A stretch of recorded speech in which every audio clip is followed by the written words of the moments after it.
Before we get into our official items of business, I would like to invite to the podium Dr. Jane Karras from FVCC to help us say farewell to Dr. Hickswaw from Miles City. So, thank you, Dr. Karras. Before I turn it over, I just would like to express on behalf of the board and on behalf of all of us in the Montana University system our appreciation to you for the leadership that you have provided. You will be sorely missed, but we wish you well. Thank you, Madam Chair, members of the board, Commissioner Christian. It is my great pleasure and honor to be able to say a few words about my colleague, President Stephanie Hickswaw, who, after her career at the University of Montana, moved to Flathead Valley Community College to become our transfer advisor. And although she likes to say that's why we have such great transfer programs, I know that's why she's had such an illustrious career, because of her beginnings at FVCC. But she's been a wonderful colleague and a great advocate for students here in the state of Montana. She's done many things, and she's probably the only person I know who she's been president and gone through this job, seems to get younger and happier every day. So we appreciate all that she's done, and I wish I had hours and hours to tell you about the wonderful things she's done and tell you a few funny stories, but I know you're on a tight time frame, and we just wanted to recognize her, and on behalf of all of her two-year colleagues, because she's been a great colleague, we've all learned a lot from her wonderful attitude, her genuine respect and affection for all of the people she works with and all of the students that she serves, and the great state of Montana that she served so well for so many years. I want to recognize President Stephanie Hickswaw and thank her for all that she's done for all of us.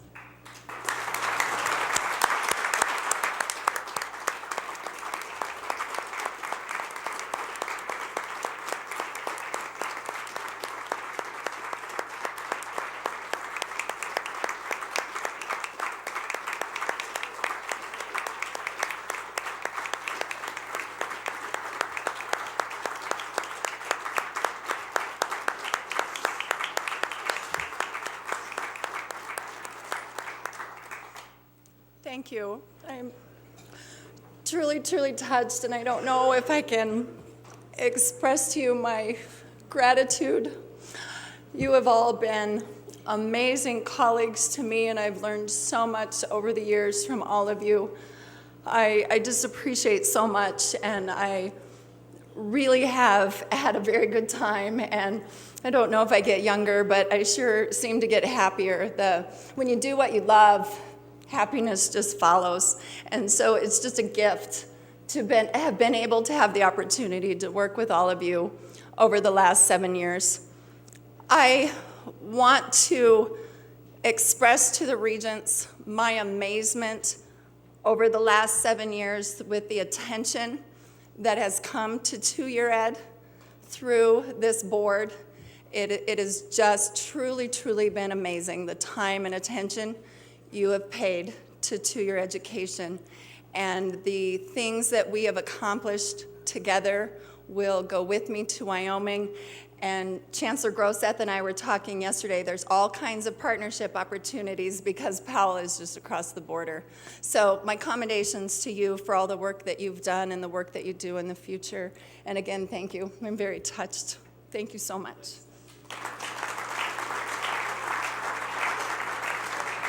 I'm going to follow you.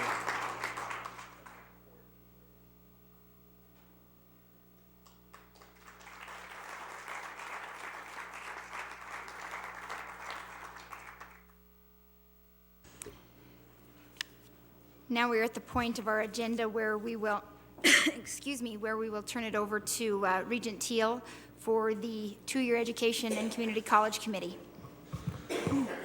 Thank you, Madam Chair. So I kind of want to just provide some context for this report. I think all remember in September the two-year committee came out with a work plan that we collectively approved, and it's been, I think, a really good guide for the year. I think as a board, some of the time we have the knee-jerk reaction to want to make everything really, really important without realizing that we end up making all the people in this room work maybe a little bit too hard. And the two-year plan for this year, I think, has been a very good help in providing some direction. And today's committee agenda kind of reflects that. We're talking about three of the main planks of that plan: rebranding, developmental education, workforce development, and then also dual credit. So just to start things off, our first item on information is called Creating Two-Year College Awareness. As you know, we've been working with Strategies 360 and Annie Knoll, Tim Warner, to try and improve how we market two-year education across the system. And I'm going to introduce Rolf Groseth, who's going to talk to us about a pilot project at City College in Billings.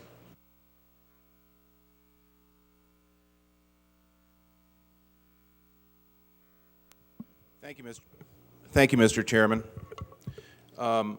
As you know, we have spent a good deal of time and effort over the past couple of years, actually, rebranding and renaming our two-year campuses.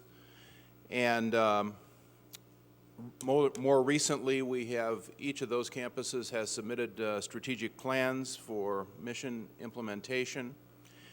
And there had always been within our thinking both local and system-wide marketing of the new roles of our two-year campuses, the new expanded roles. And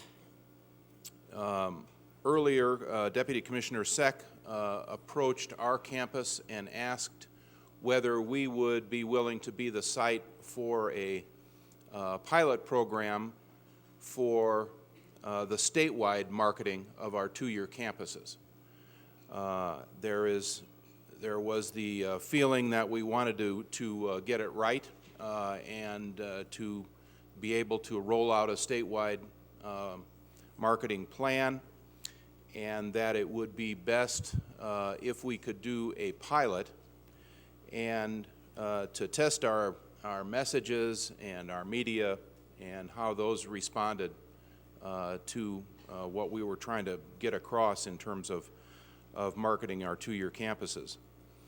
I think the Deputy Commissioner asked us to do this at Billings because, for a couple of reasons, we have some fairly discrete markets that we can judge results from.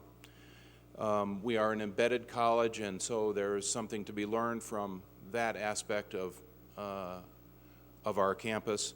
And though his judgment has been called into question in recent days, I think Deputy Commissioner Seck felt as though he might be able to better judge the results from Billings because he knows that market himself so well. And so we will be beginning that project quite soon, as a matter of fact, next week. And so I'd like to ask Annie Knoll to briefly describe what process we'll use. Hello. Regent Teal, members of the board. Okay, so as Chancellor Groseth stated, the College Now team at the Montana University System has decided to conduct a pilot campaign with City College MSUB in order to test the messages and tactics that will be most effective in reaching these hard-to-reach audiences and ultimately moving them to enroll.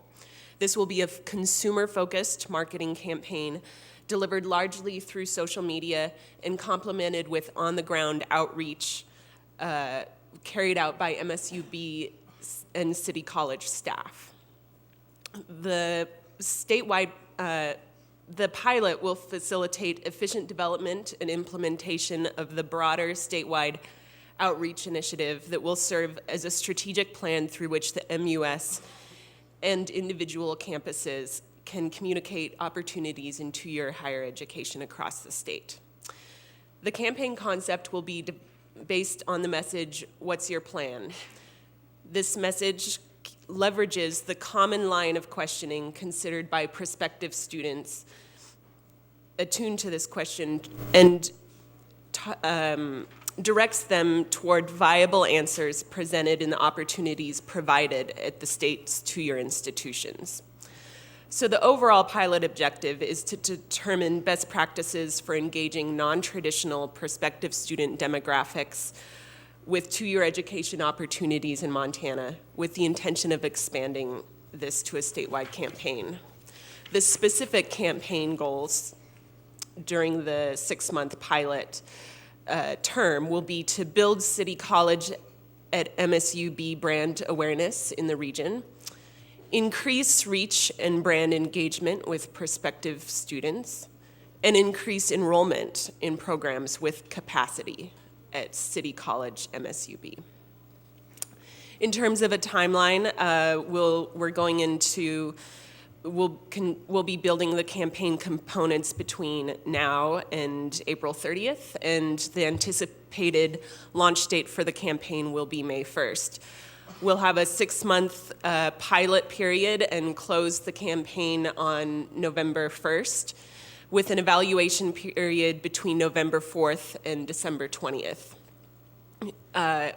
Prior to launching the campaign, we will have a set of metrics that we'll be following, and we'll also have a midterm assessment late summer in order to, assess where we're going and ensure that the final 3 months we're really capitalizing on the work that we've done and ensuring that we're continuing to test and adjust and be agile throughout the testing period.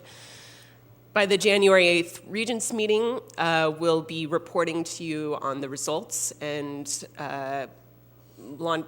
after that, we'll move into the planning and launch of the statewide campaign January, February 2014. So in terms of a project team, it will be comprised of leadership and staff from OCHI, MSU Billings and City College, Strategies 360, the College Now Adult Friendly Work Group, and the College Now Evaluator from Lumina. Mr. Chairman, I think the timing of this campaign will allow us to address some late deciders, which we often have as students who attend two-year campuses of 2013 graduates. Some early deciders next fall as we talk to students who are early in their senior year. And then, of course, over the summer and during all that period, our adult markets are less sensitive to those to that timing, but we'll be able to reach them as well. Mr. Chairman. Great. Thank you, Chancellor Groseth. Are there any questions from members of the board? Regent McLean.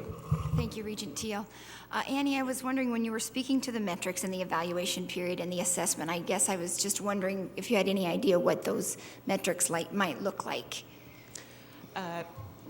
Chairman Teal, Regent McLean, some of the metrics we're going to look at will include how people are responding to the advertising. So we'll have paid online advertising, so we'll be able to track click-through on all of the ads and messages. So if we'll have potentially targeted messages just to veterans, and we'll be able to track click-through all the way to how they're interacting with the City College MSUB website. Are they calling somebody to talk to them? Are they asking questions? Are they clicking on apply? So the metrics will be driven by both tracking that will happen on our end in terms of the ads and the Facebook and other social media engagement. And then in addition, there will be tracking that will happen on the MSUB side in terms of how they're seeing interaction with their admissions department and their recruitment initiatives. Great. Are there other questions? Regent Krause. Yes, Mr. Chairman. No radio, no television, no traditional media? Well, in order to be efficient in our outreach, we're going to stick with online media at this point. largely due to, staying within a budget that's reasonable in terms of the funding that's available at this time. In addition, we believe that we can do a lot of tracking and targeting through online media.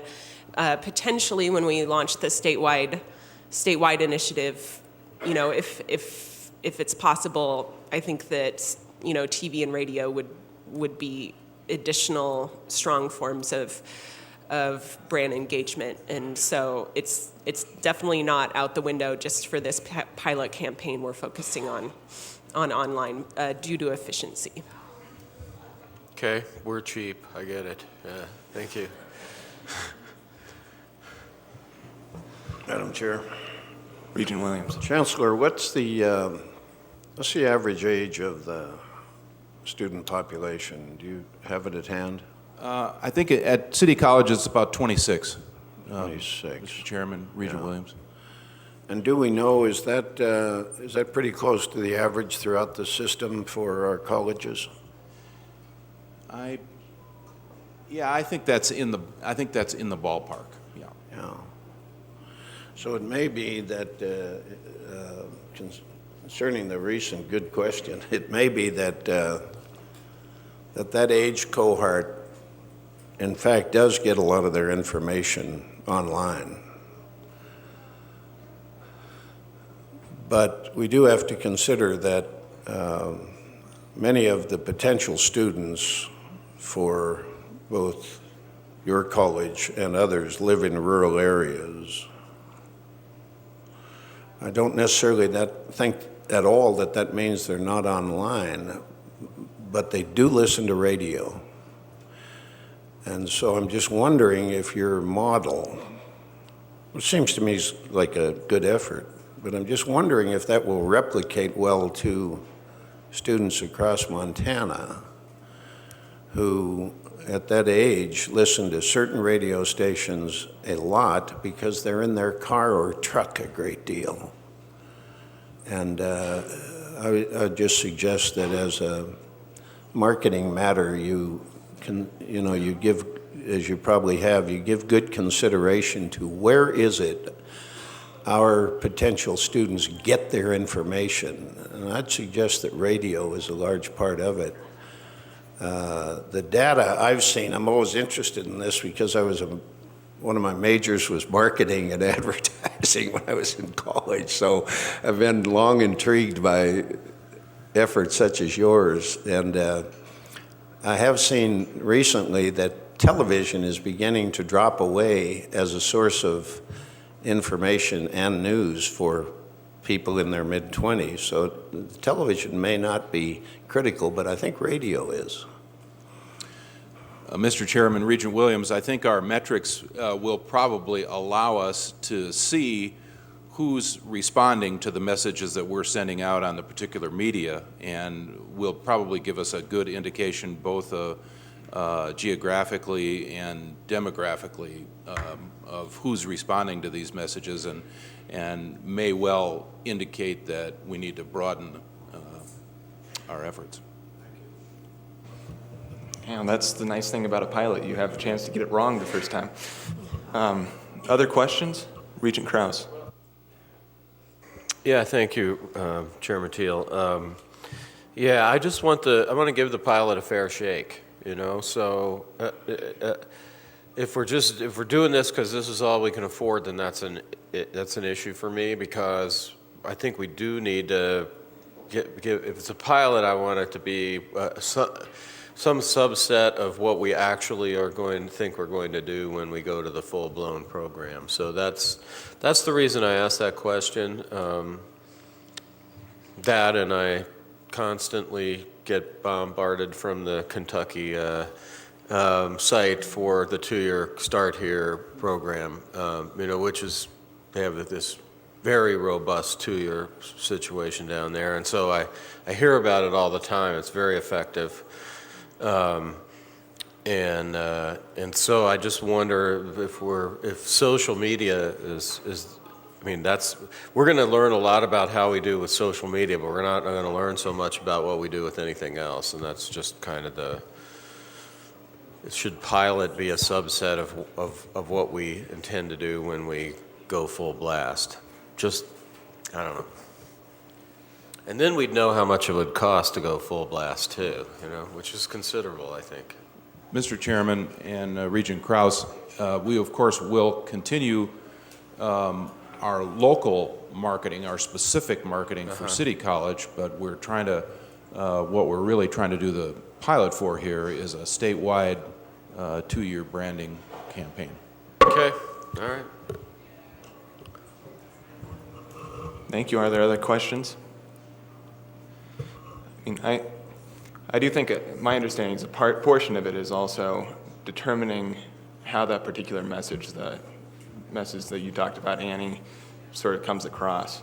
It might, that might come across different ways in different forms of meeting, but part of it is determining, is that slogan, is that branding moving for people? And that's probably something that we can gauge fairly effectively, even if it's not on the full breadth of media that we might end up using. So, thank you both. Thank you, Mr. Chairman. Thank you, Chairman. So with that, I think all of you know we've had a developmental education reform task force that's been meeting both remotely and in person since December. And I'm going to ask Neil Moisey to come up and give us an update on that task force's work.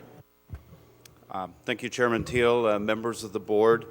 The Board of Regents tasked us with looking at remedial developmental education last fall. We formed a task force, and that task force has met a couple of times. And this is a good time to really be talking about some of the issues in terms of student retention, time to degree, and success in college. And remedial or developmental education is certainly a big piece of that. And so as we move forward with looking at performance-based funding and a lot of the related kinds of things that occur with students and that success and trying to reduce that time to degree, this is a good time to really be looking at that.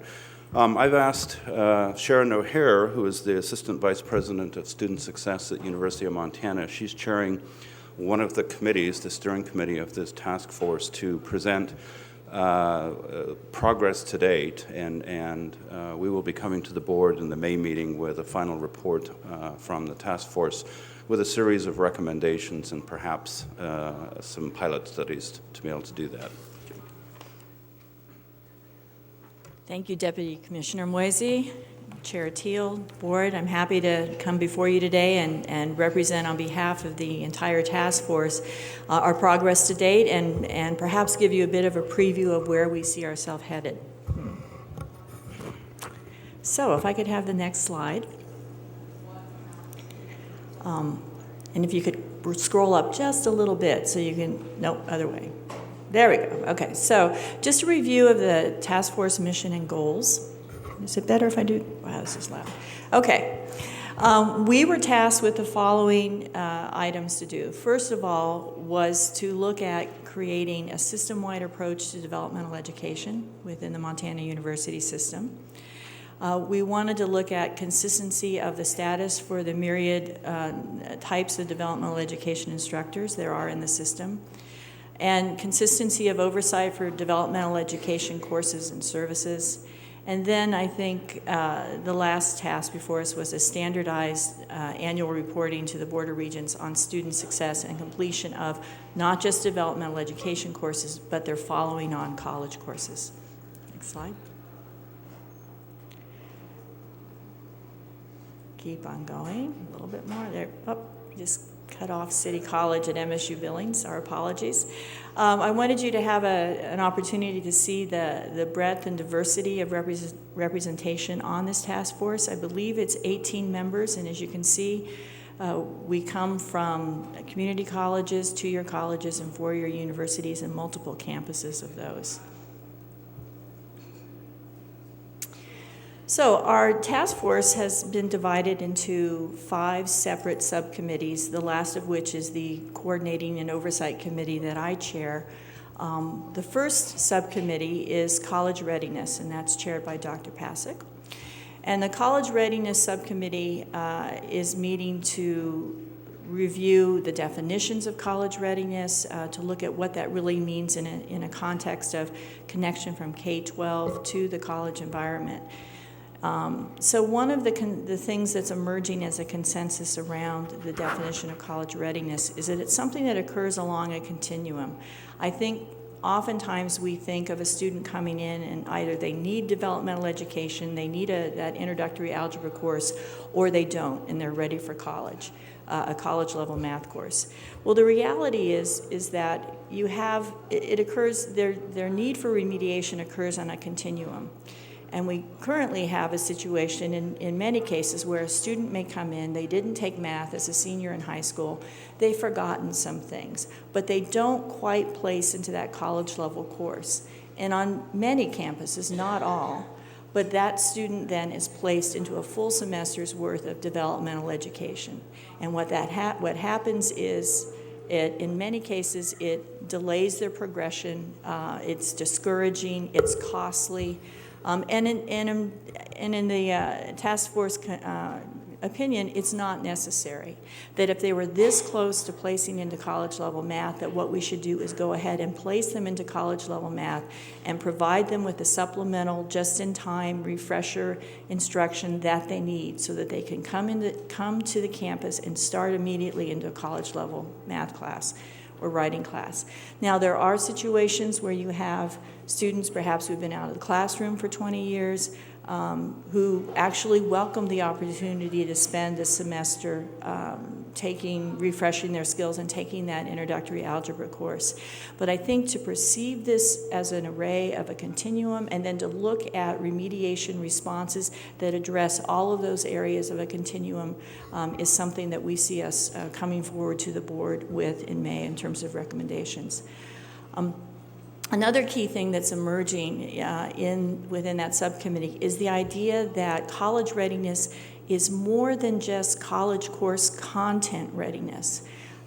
It's not sufficient to know how to factor a quadratic equation or to have this certain level of grammar skills. That when we talk about college success, we're also talking about a number of skills and the ability to transition from high school to college.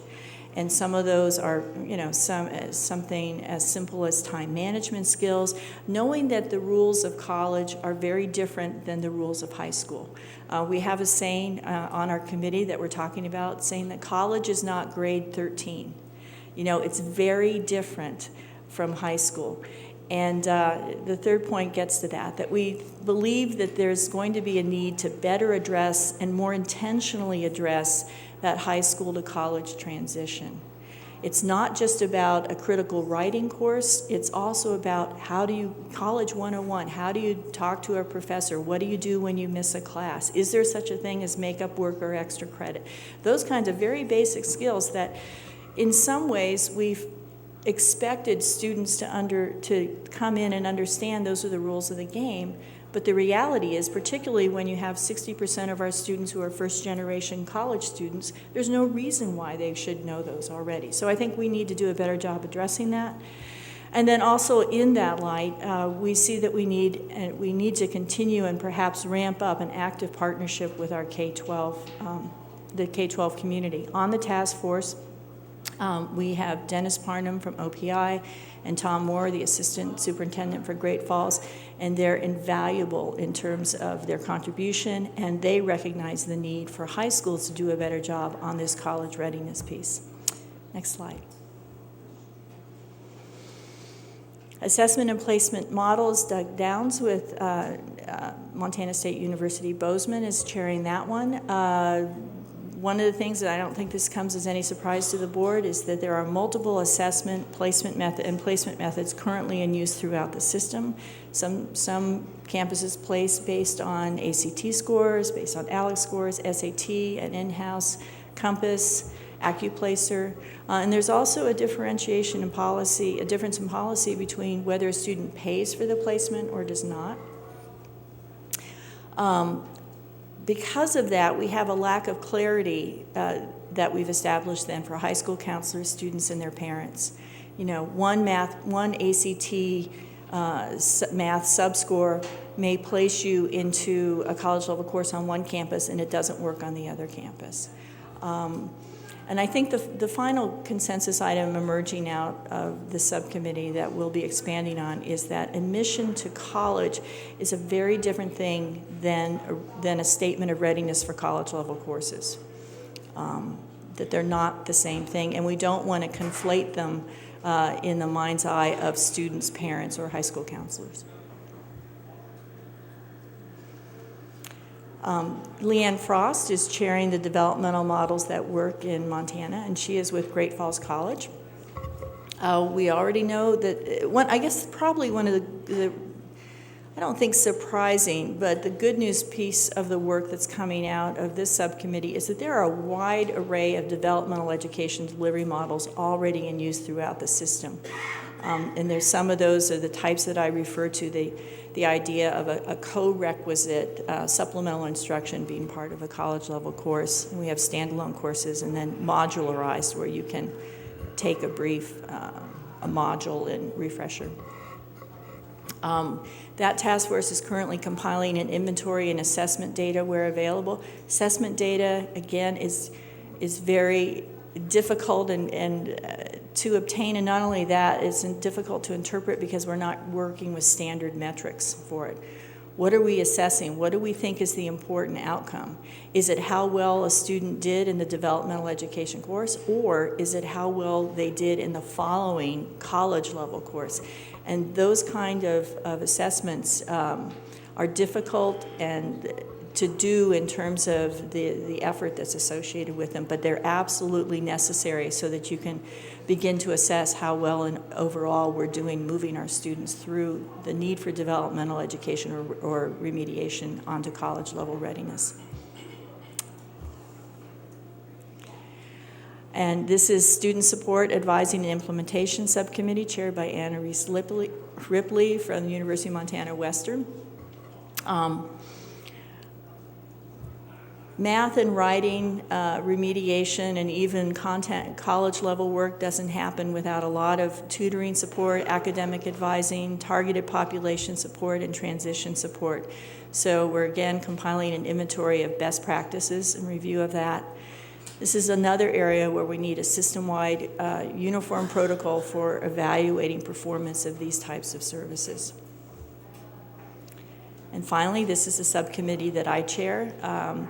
So my committee is comprised of all of the other subcommittee chairs, as well as Bob Curry with Montana Digital Academy, and I think, Neil, am I leaving somebody out? Where'd you go? I think that's it.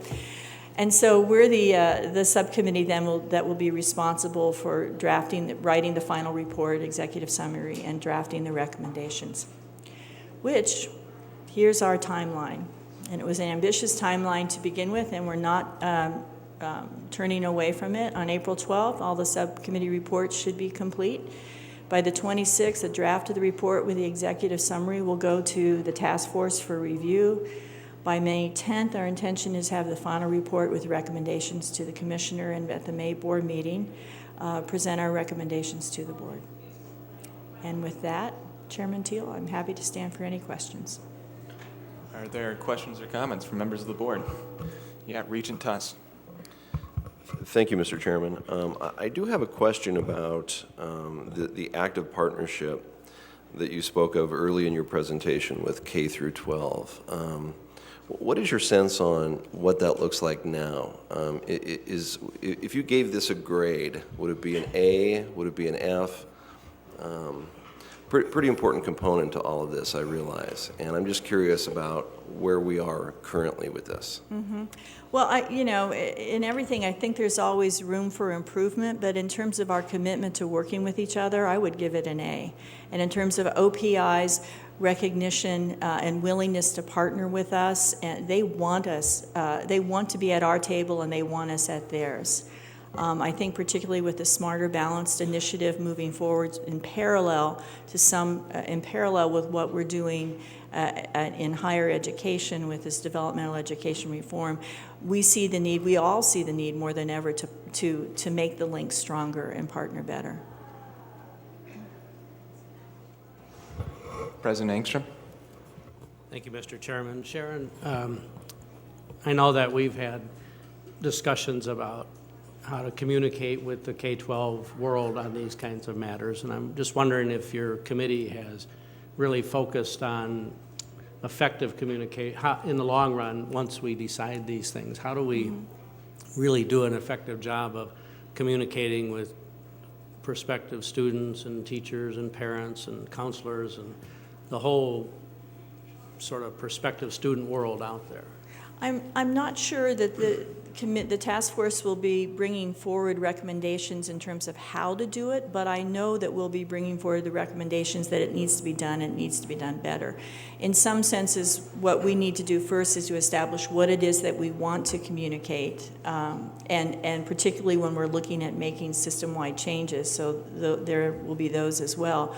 And then I think there will be continuing work that will be done with perhaps a smaller task force that looks at how we communicate that message, not only higher ed communicating with the K-12, but also K-12 themselves and their kind of messaging. I see good partnerships, particularly through the Montana Digital Academy, with that as well.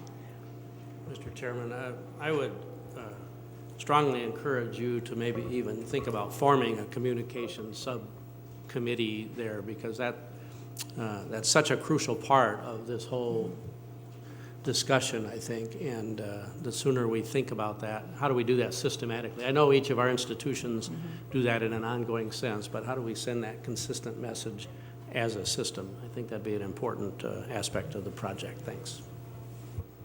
Great suggestion. Regent Buchanan.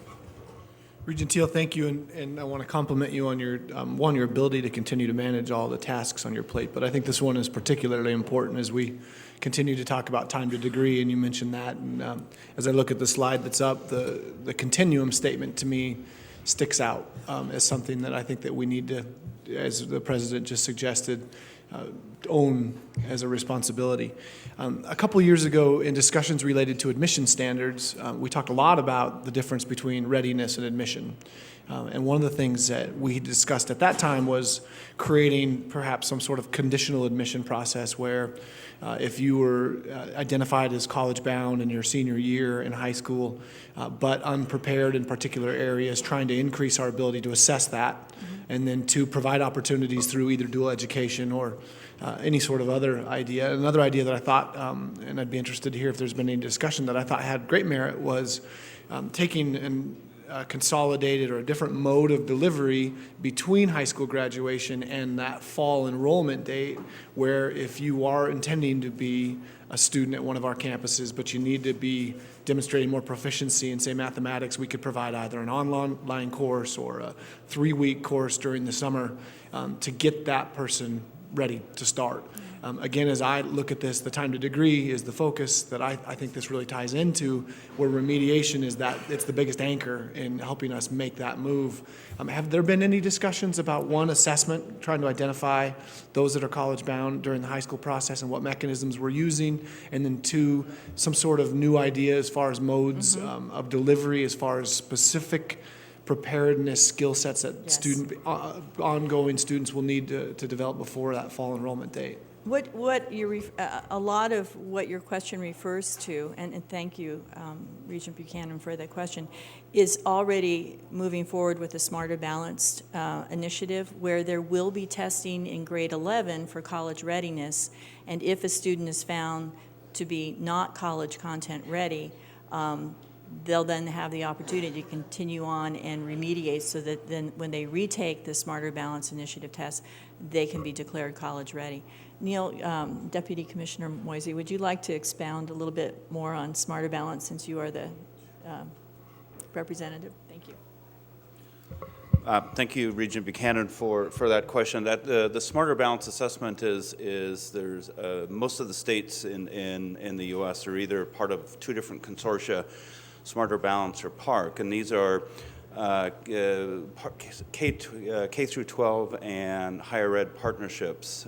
Most of the testing takes place well, actually, all of the testing takes place in K through 12, but the relevant assessment is in the 11th grade for us, and certainly as Vice President O'Hare or Assistant Vice President O'Hare pointed out, those 11th grade assessments allow students and the high schools to provide additional coursework, or at least signal to the students that, based on that score, that they aren't college ready, at least in terms of content. And so, again, the other part of your question is there something in between graduation from high school and enrollment in the fall? I'm thinking that's what you're asking, and that has been talked about in the committee that's really looking at different models in terms of how we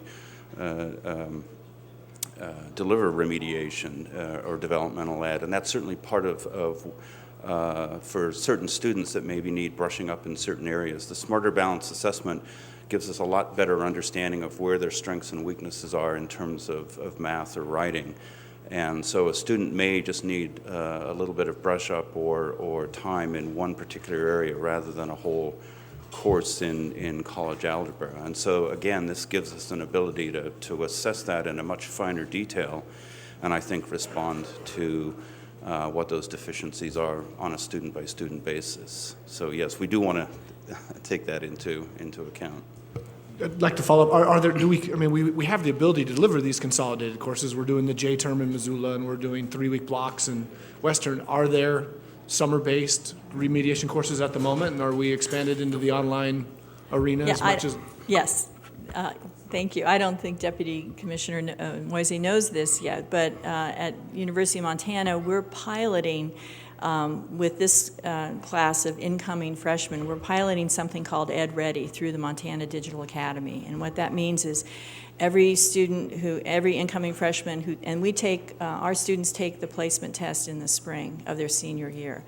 If their score is not college level ready, or even if they want to come in looking to raise their score, they'll be given an opportunity in July to participate in a month-long online math skills refresher that's an adaptive, targeted specifically to them, and we've hired an academic coach, a real person to serve as their online coach in terms of getting this done.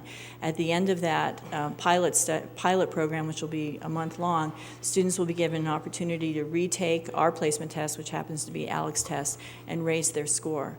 So we know that these online remediation mechanisms can work, but they only work if you have a personal coach, some kind of left to their own devices.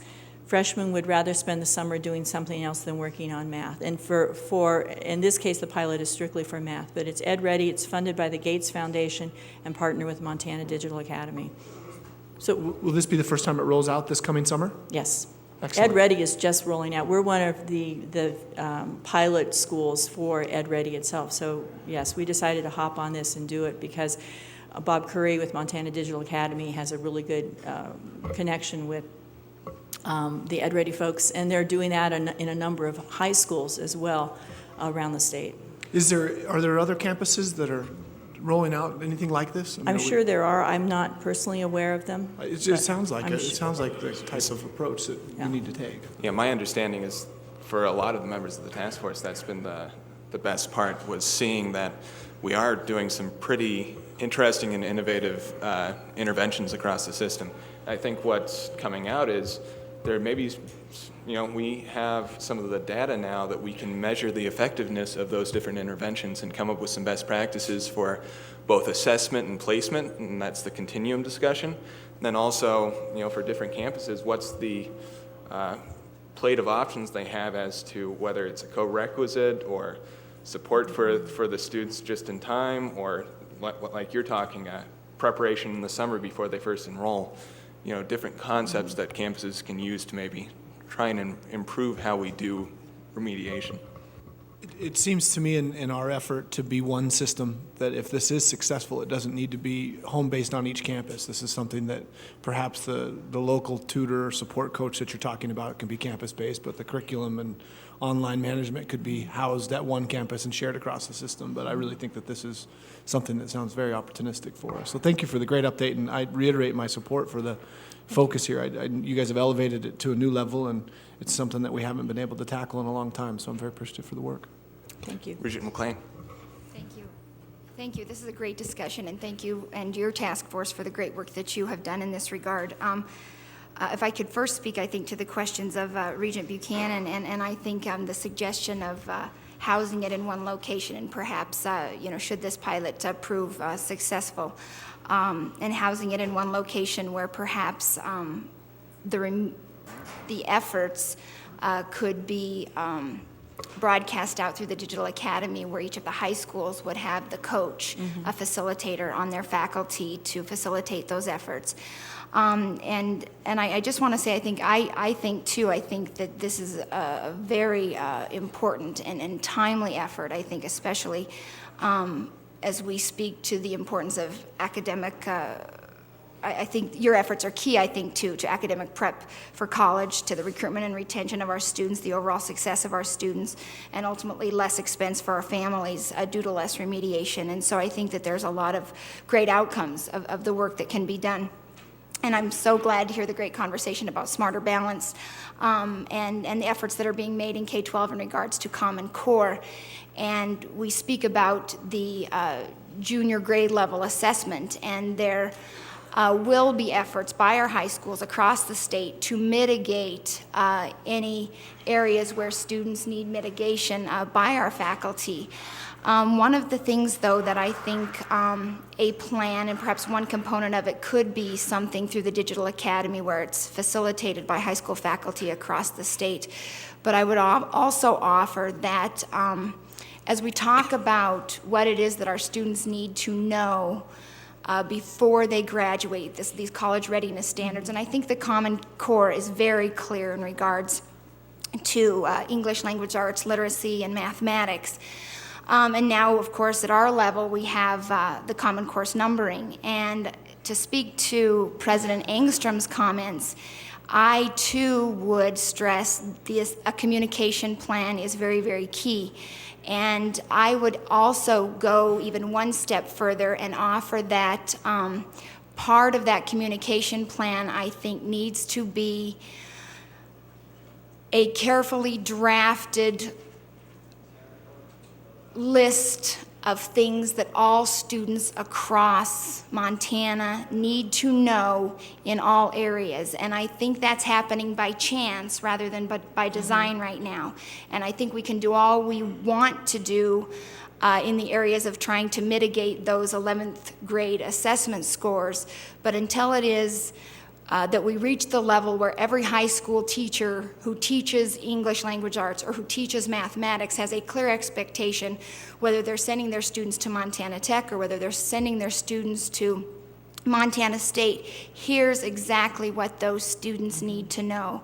And maybe it's a list of 10 things, and maybe it's a document that's 1 or 2 pages, but it seems to me folks are doing all they can on both ends, but we need to have clear expectations, and right now I think we have the tools in place to get there with the Common Core and with the Common Course numbering, and we just need to make sure that that is clearly articulated to every high school teacher, and I think a document could do that, because I know that our teachers reach out to the tech professors, they sometimes call MSU professors, U of M professors, but it is, I think, we're trying to achieve success by chance rather than by design, and I think this plan is definitely, I think, the key to all of this succeeding. And I would just like to cite the fact, I was visiting with Tyler Trevor this week, and we were visiting about our remediation rates, and we have seen, I think, a 10% decrease over the last decade, and we're talking about setting some reasonable and perhaps aggressive targets so that we can work on those with the P20 committee and partner with our K-12 partners to get where we need to go in this regard. Your efforts are so key, I think, to this performance funding conversation. If we truly want to save Montana families money, if we truly want to get our students out of college earlier, and we want to make sure that all of our students, regardless of where they live and where they go to college, have the skills, this communication plan, I think, is the way we need to go. I cannot say thank you enough for your efforts. And one other thing on this, what this will do is this will ensure that regardless of the type of family or the socioeconomic background that a student comes from, when they make that transition to college, they will have those skills or an understanding of what those skills should be. And if they don't have them, we can exercise some of these extra opportunities at mitigation, summer institutes, et cetera. Thank you so much for the work you're doing. Thank you, Regent McLean. Regent Krause. Yeah, that was great. And when I listened to Regent McLean, I want to say to K-12, look out, we're coming. You know, it just, wow. And I think that is great, particularly though so I have a different point of view, which is I walked in off the street and went to college, okay, and definitely did those kinds of things. And so for non-traditional students, you know, they're likely not to have had that evaluation in 11th grade or any of those things. And so how you self-test or you become self-aware. How do you become self-aware? You know, when you're obviously, if you're going to walk in off the street and go to university, you got something going. But that is, you know, I think that's a challenge for you too. It's not just how are we doing with our high school students? It's also how are we doing with the person that walks in off the street and says, I want to go back to school and learn something, and I don't know where I am in that, and I don't know how to do a research paper or any of those things. And fortunately, I didn't have to do any research papers, but yeah, that's one of them too. And I know you can't fix everything, and you're on a great timeline, which I really appreciate, this tight timeline. But that's something that if this one doesn't address it, we might have to move to the next one. If you're walking into the 2-year or 4-year college from having been in an occupation for a while, how do we get you ready? So, and I think, and maybe you can speak to this, that has been a big part of the conversation. It has. Thank you for your question. The subtitle of my subcommittee is called One Size Does Not Fit All, and I left that off the slide. But that is part of our approach, is recognizing that not only one size does not fit all in terms of students along the continuum, but one size doesn't fit all in terms of campuses within the system. And so that while we want to come forward with consistent recommendations, and there will be some for system-wide perhaps policy changes or you know, other types of changes, it's also necessary to look and keep in mind that the campuses themselves serve different populations, and we need to retain that accountability, but also flexibility. That will be in part of our recommendations.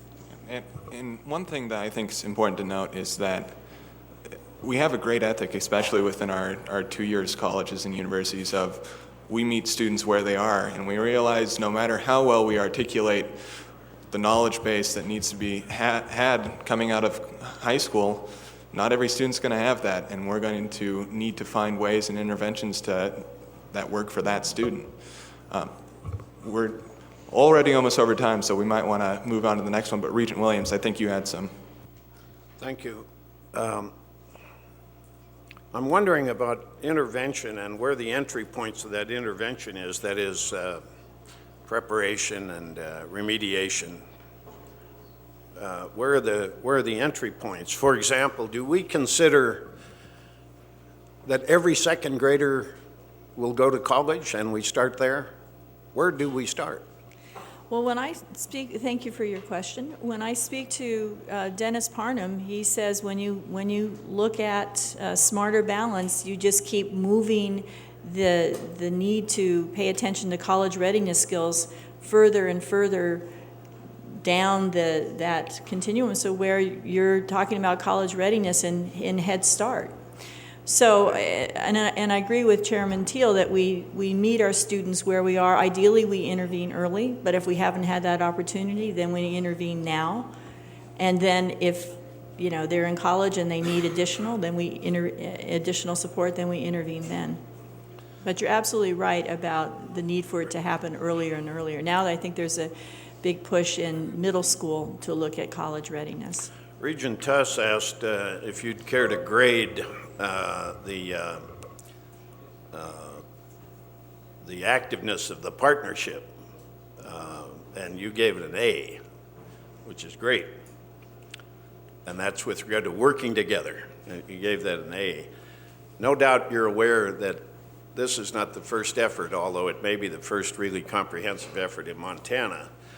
And so likely you're aware of other efforts in other states over a quarter of a century. What grade do you give those efforts? That other states have done? Yeah, or Montana. This isn't the first time Montana has been aware of this or taken a run at it. What grade would you give the results? Thank you. Thank I know, you, I know, for putting me on the spot. To be honest, I only am vaguely aware of efforts that have happened in the past around this issue. I do know that other states, in some ways, are ahead of us in terms of that consistency of messaging, and California, the California State University system is an example. Kentucky is also an example of two very progressive states that have that strong connection between K-12 and higher education. And I think that's something that we can not only aspire to, but surpass. The state that I think may have done the best job of this is North Carolina. North Carolina had a governor for a number of terms whose primary focus was education, and North Carolina really got after this, and the readiness of freshmen in college vastly improved over a 10-year, probably about a 15-year period. I haven't spent a lot of time looking at every state, but I have spent some time, and while I think the grade in those states for having active partnerships and putting together really good plans might be an A, the results have been D's and F's, in my opinion. And I'm not trying to criticize it, I'm saying that education is a very complex matter. And it's extraordinarily difficult to not only find the right student who needs the remediation, but then to provide them with the remediation they need. So I'm not being critical, I'm just talking about the mystery of education and the great difficulty in solving the problems. Mm-hmm. In the 1980s, some of you may remember, a national commission came out with a publication called Nation at Risk, and it blew the top off of American education. And the Congress, long delayed, but finally, began to put a focus on it. Very difficult to do K through 12 from the United States Congress. They can do a little about student aid and that sort of thing, but it's very difficult for them to, but they did pay attention to it and they began to move on it, and they funded another number of efforts, such as your good effort.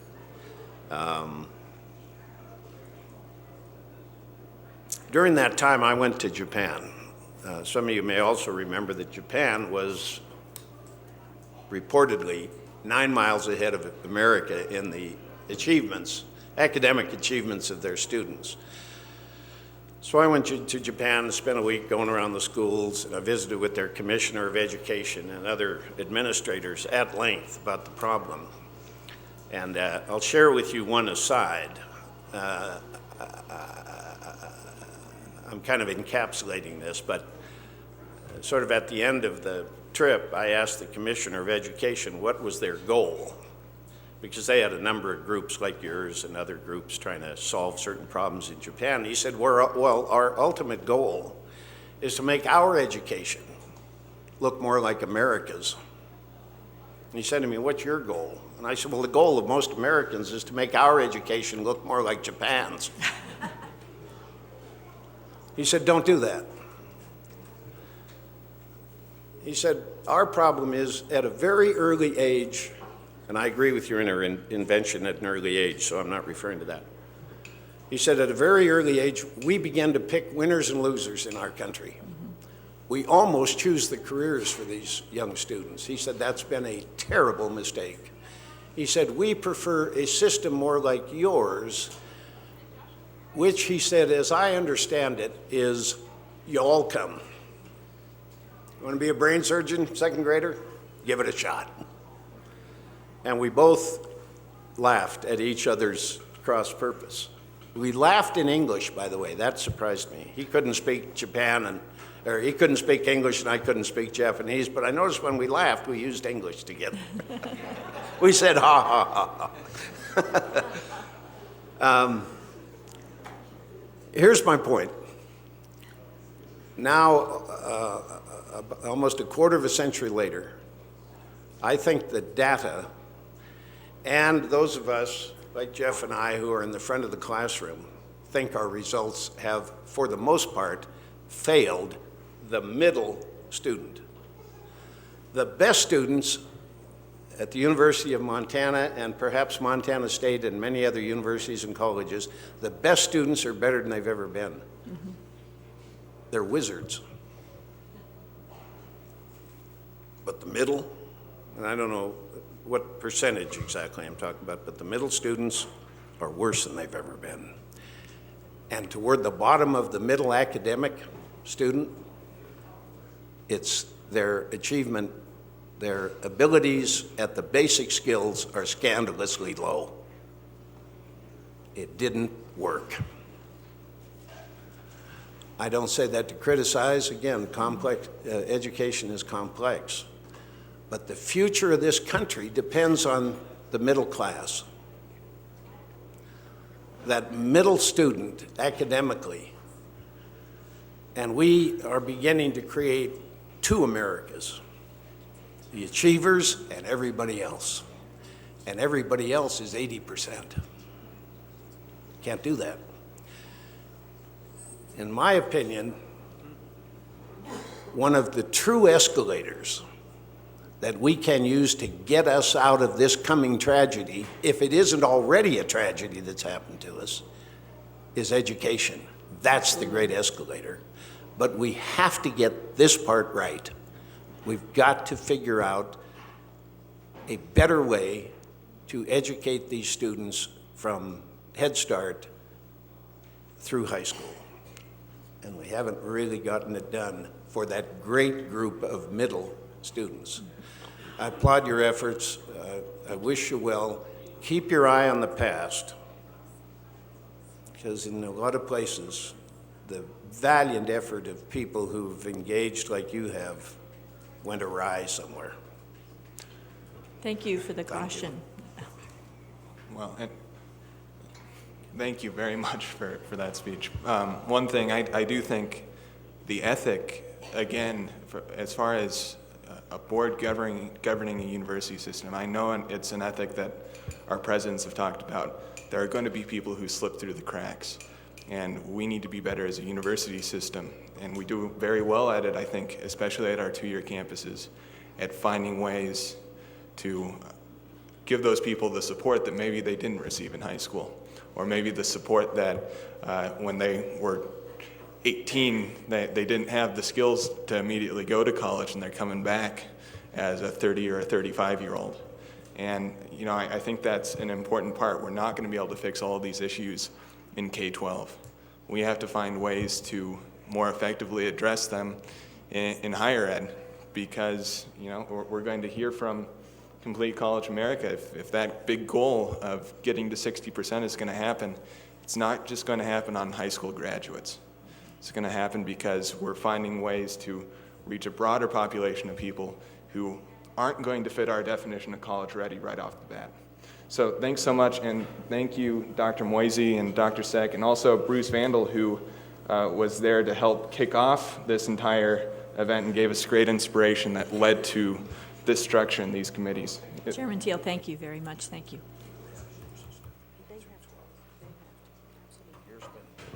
So we'll probably try and go pretty quickly through these last couple information items. President Cruzado, were you prepared to talk to the workforce development component? Mr. Chair and members of the board, thank you very much for this opportunity. I'm sorry that Commissioner Christian had to leave us to be in the legislature, because I wanted to tell him and tell the board, let the record show that all the CEOs from Montana State University are here, healthy, and in just one piece.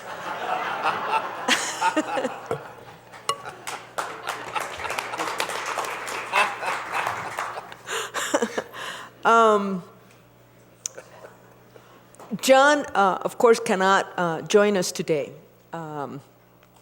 He sent me this note asking if I could make this report, and I do that gladly. I also wanted to tell the board and the commissioner what a wonderful servant we have in Dr. John Seck.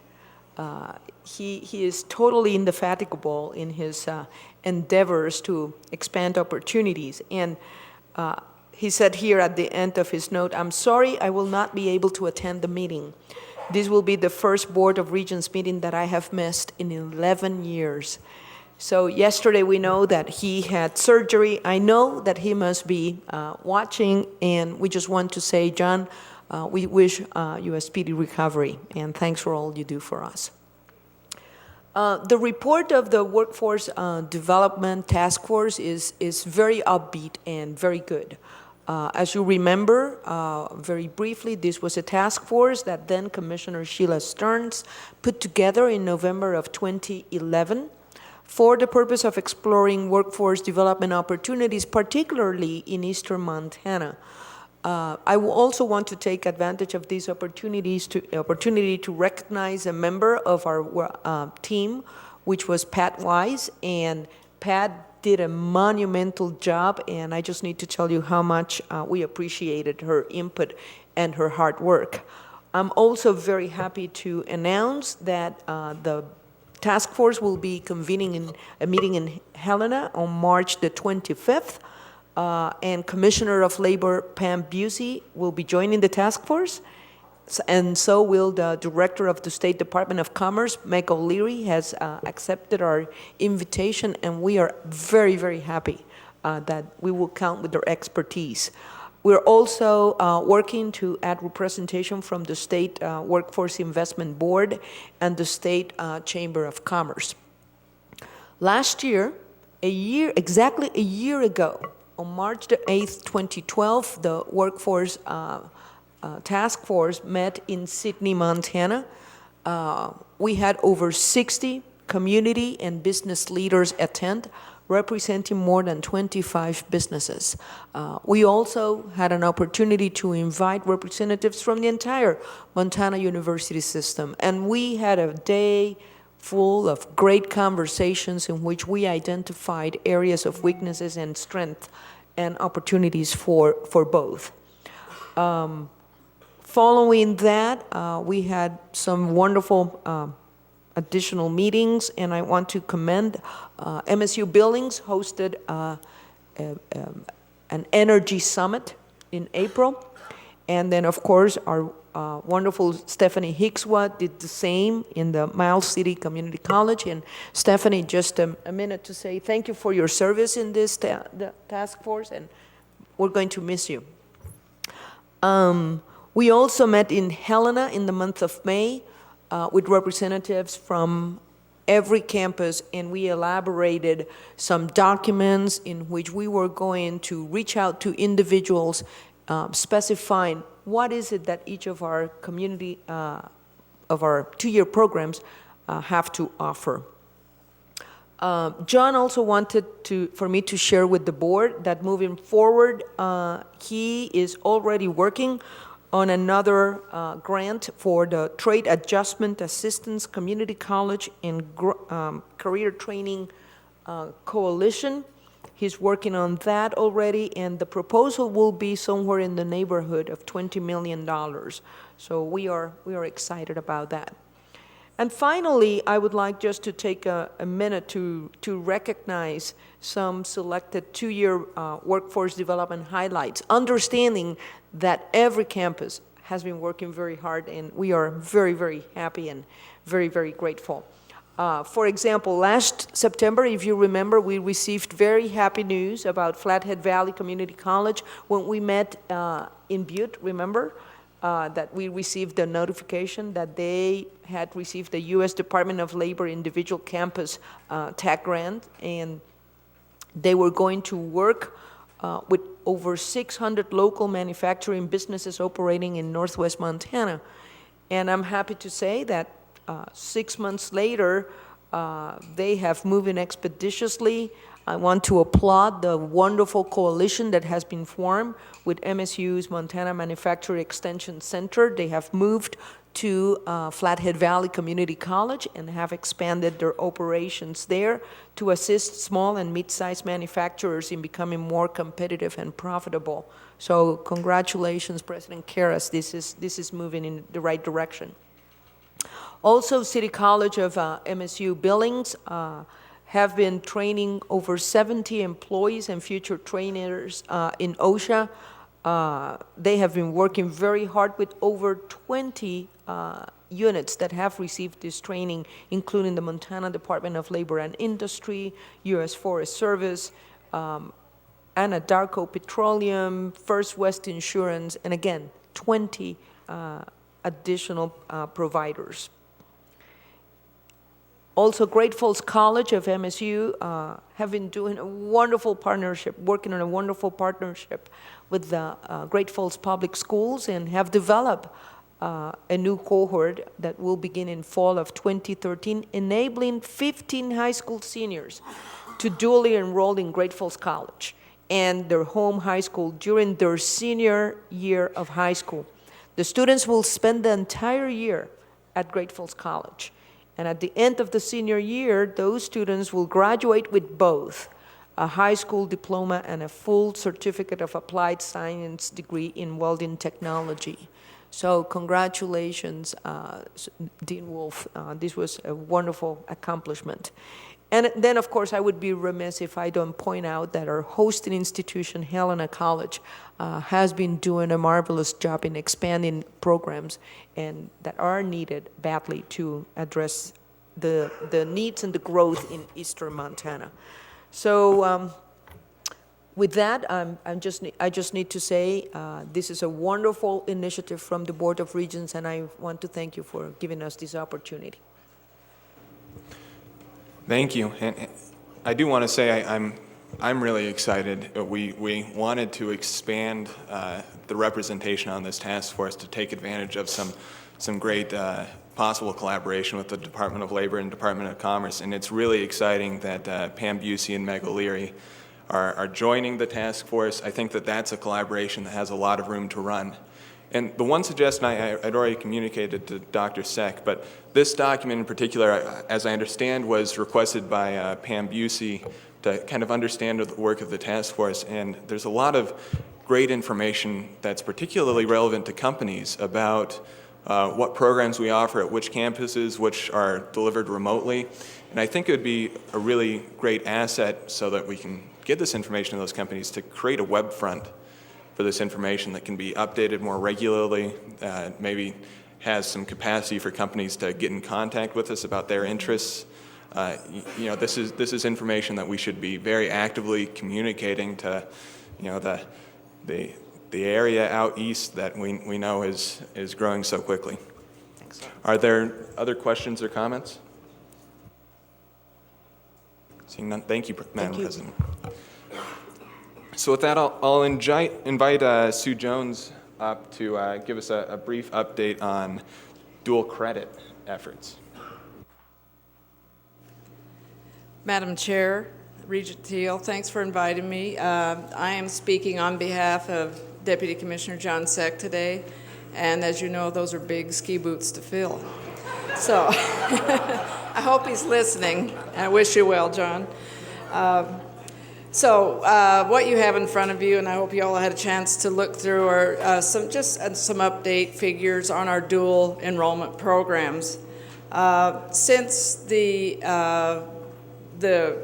we've started and tracking these, right now we're at a point where our enrollments in the dual credit classes have been hovering around about 1,100 students head count. So that's about where we're at. And as you can see, about 70% of our students engaged in dual enrollment classes are taking these classes face-to-face, and about 30% of these are being taken online through the Digital Academy. The success rate, about 86% of our students have received a grade of C or higher, so fairly successful, and it's continuing to grow.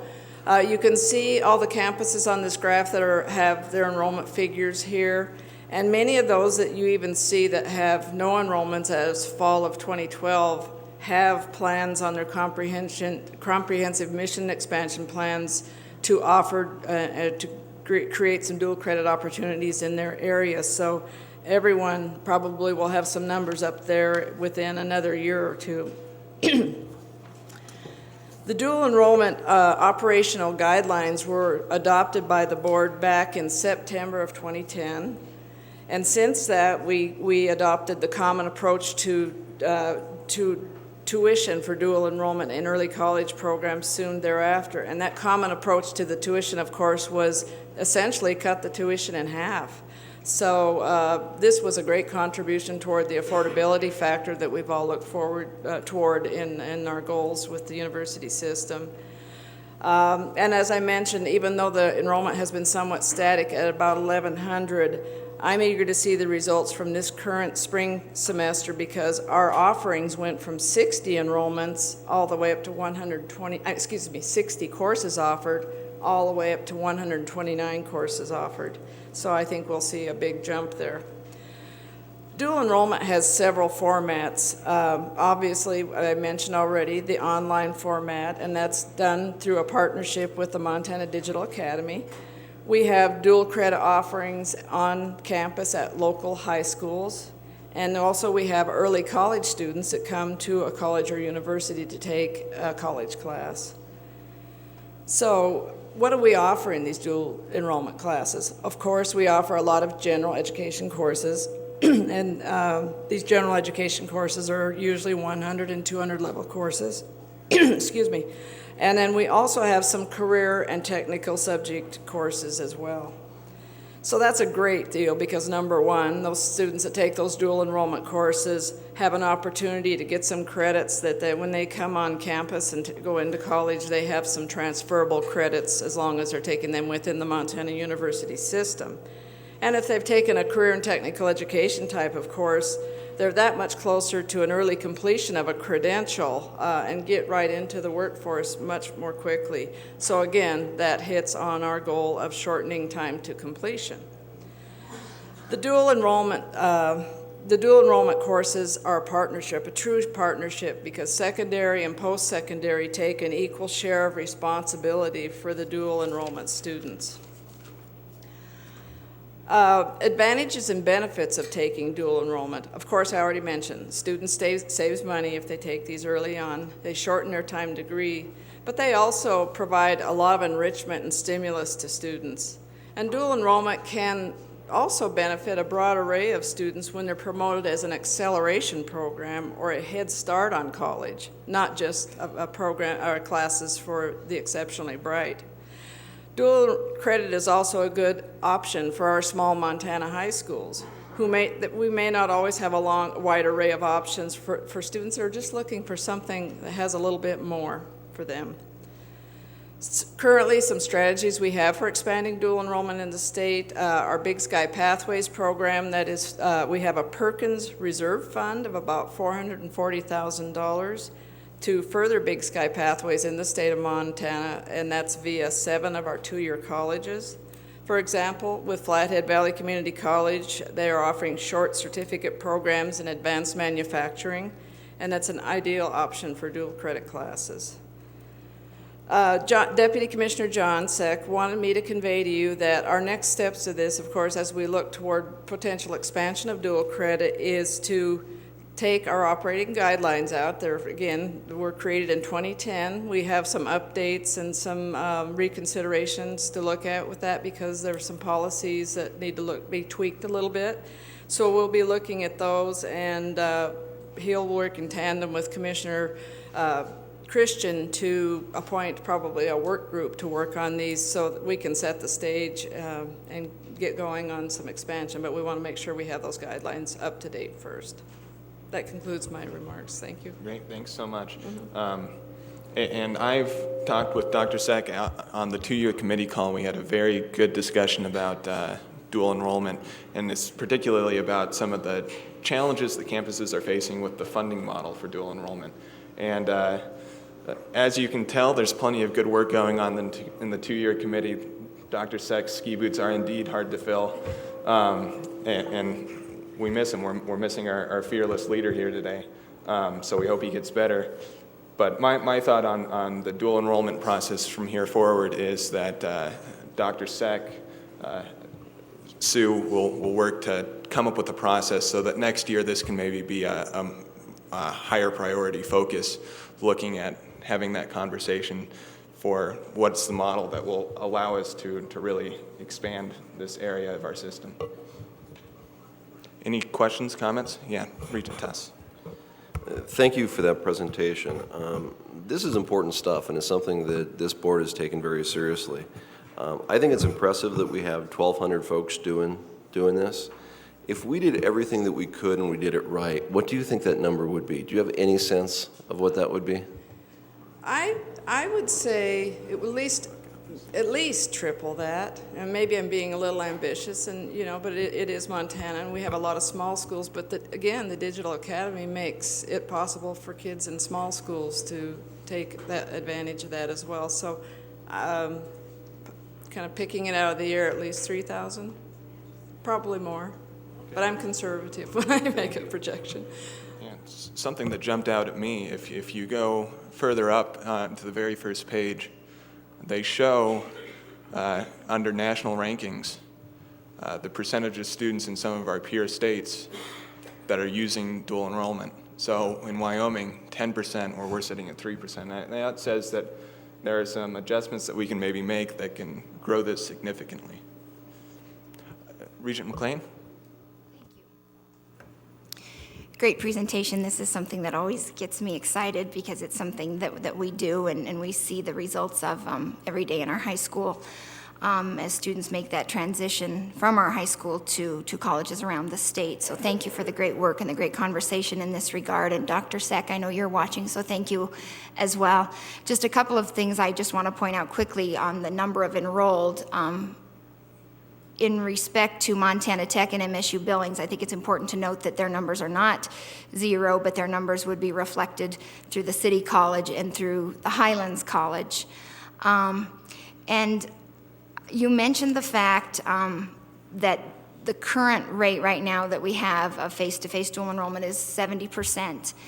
And I guess my question would be, and I think it dovetails off of the previous remarks and perhaps the other questions, do we know what percentage of high schools offer dual enrollment now in the state? And then I guess if we could use that as a launch pad so that we could set some targets for next year.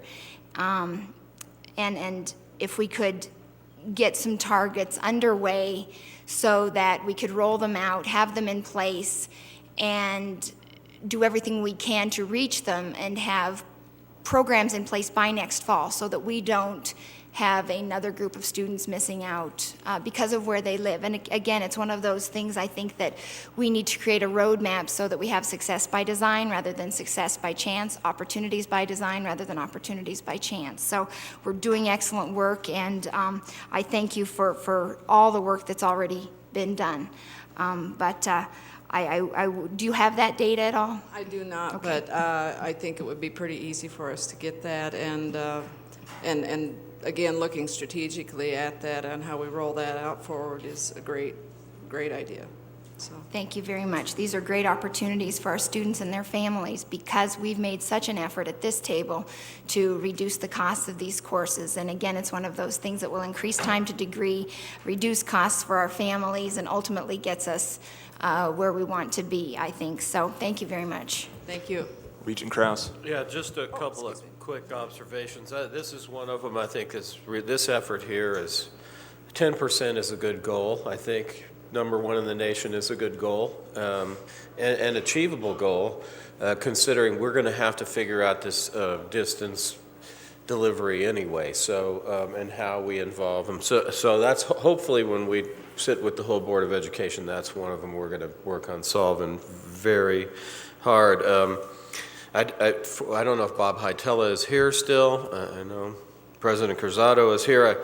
I noticed that you didn't quite triple the enrollment there at Galton College from spring to fall, but that's a pretty good rate, and we can expect that to do that for the next 3 years, right?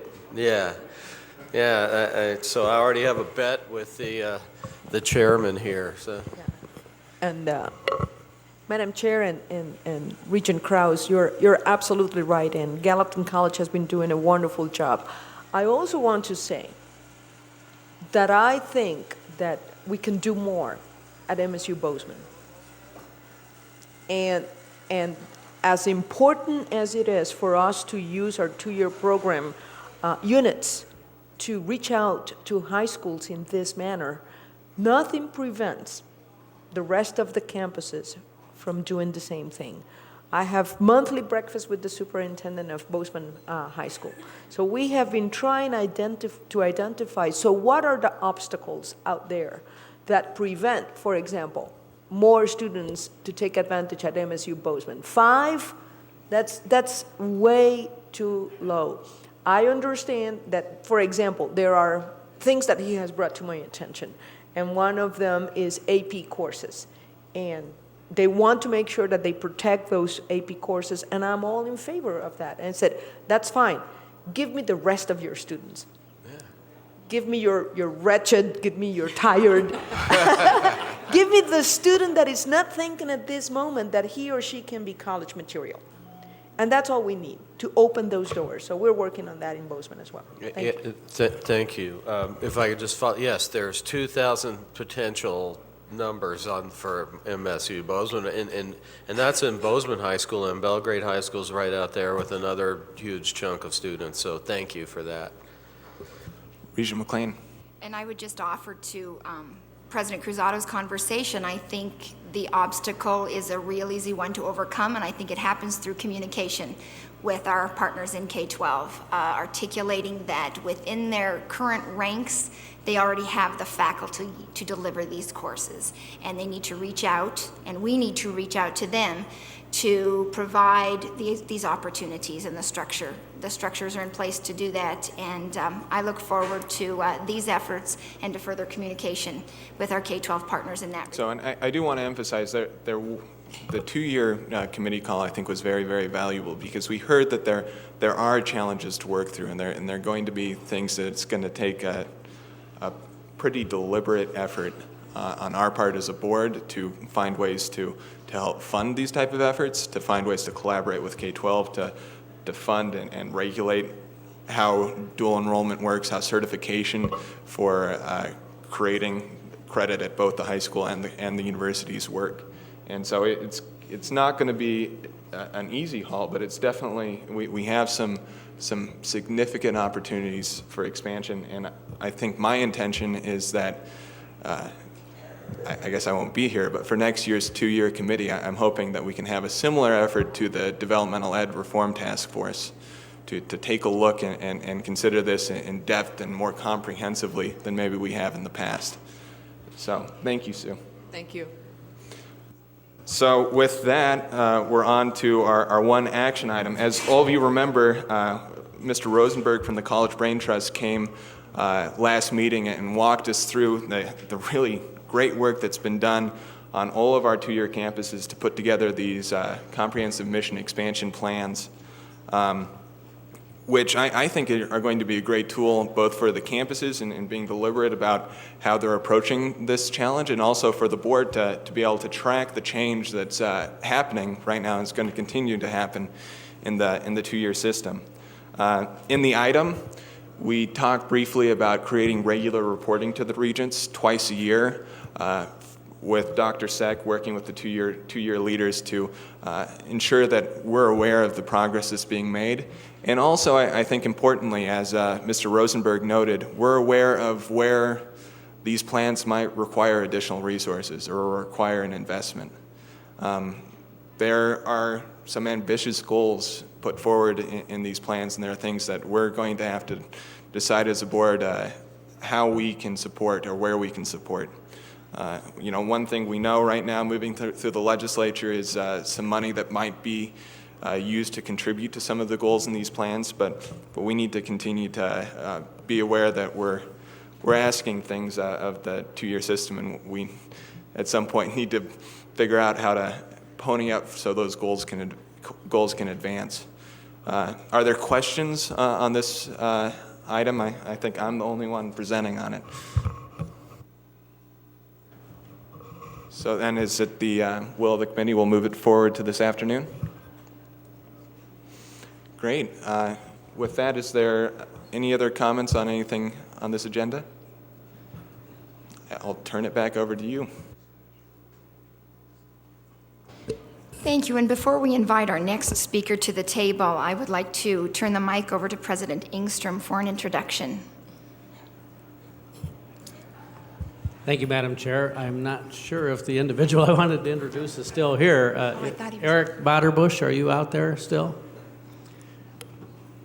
I don't see him. Madam Chair, we had the opportunity to have the chair of our Alumni Association, who flew in from Seattle for an alumni meeting here today with us for a while. I think he went over to the legislative session right now, and I just wanted to acknowledge him. Thank you for the opportunity. Yes, my apologies. I thought I saw him out there. At this time now on our agenda, we would invite Bruce Vandal from the Complete College America to visit with us about what we are about as a system to embark on. Welcome to Montana. Madam Chair, members of the board, it's a pleasure to be with you and very exciting to be here back in Montana. This is actually my third trip in the last year here, and I'm getting quite accustomed to the trip from Denver to Helena. And enjoying it very much. And of course, it was a pleasure listening in on some of the exciting things that you're already embarking on as it relates to your goals to increase college completion here in the state of Montana. So this is hopefully an exciting opportunity that we're looking forward to and are excited about, which is the prospect of Montana becoming members of Complete College America. So what is Complete College America? Complete College America is an alliance of 32 states plus the District of Columbia that was created in 2009. In the wake of President Obama's declaration that we needed to be the number one country in the world in terms of college completion, setting a goal of trying to get 60% of our residents in the country to have some form of a post-secondary credential. And in that time, there's been a national effort across the country to mobilize states, systems, and institutions on how they can increase the success of students in post-secondary education. And I think as a result of that, it's become a very exciting time in terms of innovations, both in terms of state policy and in terms of practice. And so Complete College America was created as a resource, as a tool, as an instrument, and as a collaborative force across the country to work with states on how they can more effectively increase college completion. And so what I'd like to do today in just a few minutes is kind of give you an overview of some of the things that we talk about when we talk to completion. Many of these topics have been discussed this morning that I also know are being discussed up at the state capitol. So I do believe that there's great alignment in the efforts that are going on in Montana and the work that we're doing. So we would love to have Montana become part of our alliance. But nevertheless, thought it would be helpful for everybody in the room to hear more about sort of how we see the issue of college completion and the agenda that we are trying to work with states on as it relates to improving the success of students. So with that, we can move to the next slide. So Complete College America, one of the key things that we do, and I'll talk more about this in a moment, is to collect data on the success of students in higher education among our alliance states. And so this first slide very specifically looks at the completion rates of students who are entering certificate programs, so career certificate programs, associate degree programs, and bachelor's degree programs. We break it down by full-time and part-time and actually go even further than that. But in terms of our first slide, as you can see, among our states, Completion rates in higher education, and in this case, this is 200% time. So students who are taking twice as long as we typically envision a student taking in higher education. And you can see that the completion rates in over 8 years for a bachelor's degree, 4 years for associates, or 2 years for a certificate degree are below, I think, where we would like it to be. And in particular, looking at the enrollment and success of students who are taking or in higher education part-time is a very specific problem that we must address in the country. And one of the reasons that we're focused at, and those data I think are particularly relevant, is looking at the 21st century student. Although we've spent a lot of time talking about high school students and their progress into higher education, and nevertheless we absolutely need to continue to focus on the work that we do in terms of effective transitions. Actually, the vast majority of students who are entering higher education today are non-traditional students, adults returning to the workforce, low-income families or low-income students, minority students, students who are balancing family, jobs, other obligations. And as a result of that, post-secondary education becomes a competing factor with those other elements of their lives. And so we at Complete College America, and this part-time data I think are illustrative of this, recognize that we need to develop strategies that are going to encourage and support the success of the full range of students who are entering our higher education institutions. And as we can see here, a lot of them are not just those coming from our high schools, at least not initially. And if they are coming from our high schools, they are students who have traditionally not been represented well in our post-secondary institutions. So, Complete College America, first of all, when we talk and work with states, is we discuss with them setting the conditions for reform in the state. What are the things that you need to do as a state to be able to get your arms around your college completion challenge? And many of these things I know you're talking about already. So I'd like to just very briefly go through each of those conditions. And of course, the first is setting a goal for completion in the state, to say very clearly that we want to achieve higher percentages of our residents that have college credentials, and to look at your data, look at what the needs are in your state. Nationally, I think you've heard the data that suggests that 60% of all jobs in the country require some level of post-secondary education. It would be important for Montana to get a handle on what that looks like here. But more importantly than ever is to set a goal and have it be a statewide goal. So we look to governors and other state leaders to be able to be part of our agenda, to say that yes, it is an important part of our economic future in states that we find a way to support increased college completion in the state. And then the second step we talk about, and that's fine, you can go ahead, is setting the right metrics for success in post-secondary education. And so we've had some great conversations with Tyler Trevor here, as with John, and also with the commissioner about efforts within the system to be able to get a better handle on the success of students within your system. And as you can tell, there is, of course, a lot of different data that we look for to give us a better handle on how well students are doing. In particular, this first slide shows you, once again, the diversity of students who are entering higher education. How do we get a handle on who they are and how they are performing? So not only looking at the gender and race of students, which is what we typically collect in many states, but getting a sense of their economic level, whether or not they're getting Pell Grants, their ages, whether they're enrolled full or part-time, disciplines, whether they're enrolled in remedial education. All of this data is important in terms of telling us who are in our classrooms, and then of course helps us devise strategies to serve them well.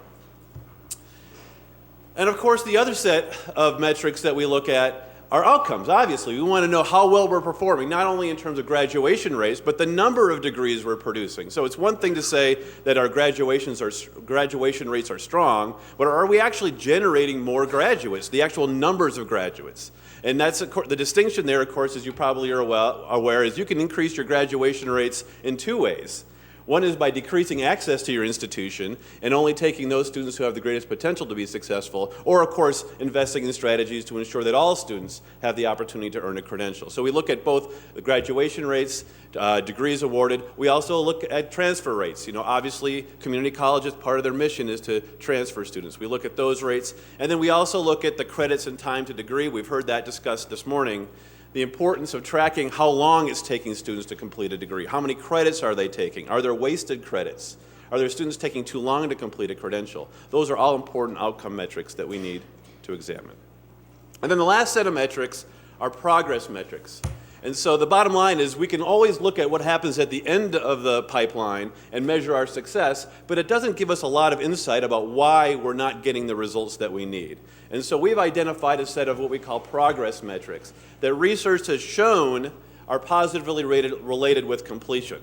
So states can get a handle on how well they're doing as students progress through the higher education pipeline, and then be able to devise strategies that can help them be successful. So one of the first things that we would work with you on here in Montana would be to pull together the data that you have, some of which you already have readily available, others might require some more effort, but I've been pleased with the response from Tyler and from the system office in terms of being able to work with us on identifying this data. Of course, it allows you to get a better handle on what your challenges are, and also can help you compare yourselves to other states as it relates to how you're doing in terms of college completion. So the next area, and so this is just a slide that we did a survey of our participating states, and you can see, generally speaking, all of our states, because they've signed on, have agreed to use the metrics in some way, shape, or form to drive their innovation strategies. The next slide is, of course, once you have a goal, once you have a better sense of your data, of course, the next step is to develop a strategy. And we've heard of a lot of different strategies that are going on here in Montana, and they're all very exciting. But how can we develop a comprehensive strategy using the data, reflective of the goal, that can help a state move forward in terms of increasing college completion rates? And so setting up a specific and ideally creating a plan that you as a board or the state in some way signs off on, I think is critical to developing a long-range strategy around completion. Next slide. And then the last condition of reform is one that I also heard mentioned this morning, is how can you align your resources with these outcomes? So it's one thing to set a goal, it's another thing to identify the metrics and to develop a plan, but then how are you aligning your resources effectively to ensure that you're putting the money in the right place so that you're able to invest in the strategies that are going to get the results that you need? I know one strategy that, of course, is moving forward aggressively in many states, and looks like it's being discussed here in Montana, is performance-based funding. But there are many ways that you can look at how you're using your resources. How do you align financial aid so that it is aligned with completion? How do you look at investing in strategies that are going to get the results? But the bottom line is finding ways to align resources is going to be a critical element of any long-term plan related to completion. And you can see some of the states that are already working on developing performance funding models or have them in place already. So this is clearly a movement that's emerging across the country, which is investing in ways to better align resources. So the conditions, so I've articulated essentially the conditions of reform that we're working on with states. The other thing, of course, is one thing to set the conditions, but then you have to look at the strategies. And one of the things we'll tell you about performance funding is performance funding on its own merits is not going to get you where you need to be unless you're examining what's happening in terms of the evidence-based practices that are showing results in terms of increasing student success. And so Complete College America is very invested, in fact, I would say even more invested in working with states on identifying the strategies that are successful in states, and then working with states on how they can adopt some of these strategies, adapting them to their needs to be able to get the results that they desire in their own state. So if we can move on and talk a bit about sort of the strategies and how we see the problem and how ways that we can begin to address that. And one of the sort of core principles that we look at Complete College America is the long time that it takes students to complete degrees. We've talked about time to degree. And the fact of the matter is that the longer we allow students to be enrolled in our system, the less likely it is that they're ever going to complete a degree. Because what we like to say at CCA is life gets in the way, particularly when you're talking about non-traditional students who have multiple obligations in addition to being a student. How do we find a way to encourage them to focus on their education, get them in, keep them focused, and hopefully get them through to a degree in as timely a manner as possible? So all of our strategies are essentially wrapped around how it is that we can create greater structure and opportunities for students to be successful in as little time as possible. So with that, move to the next slide.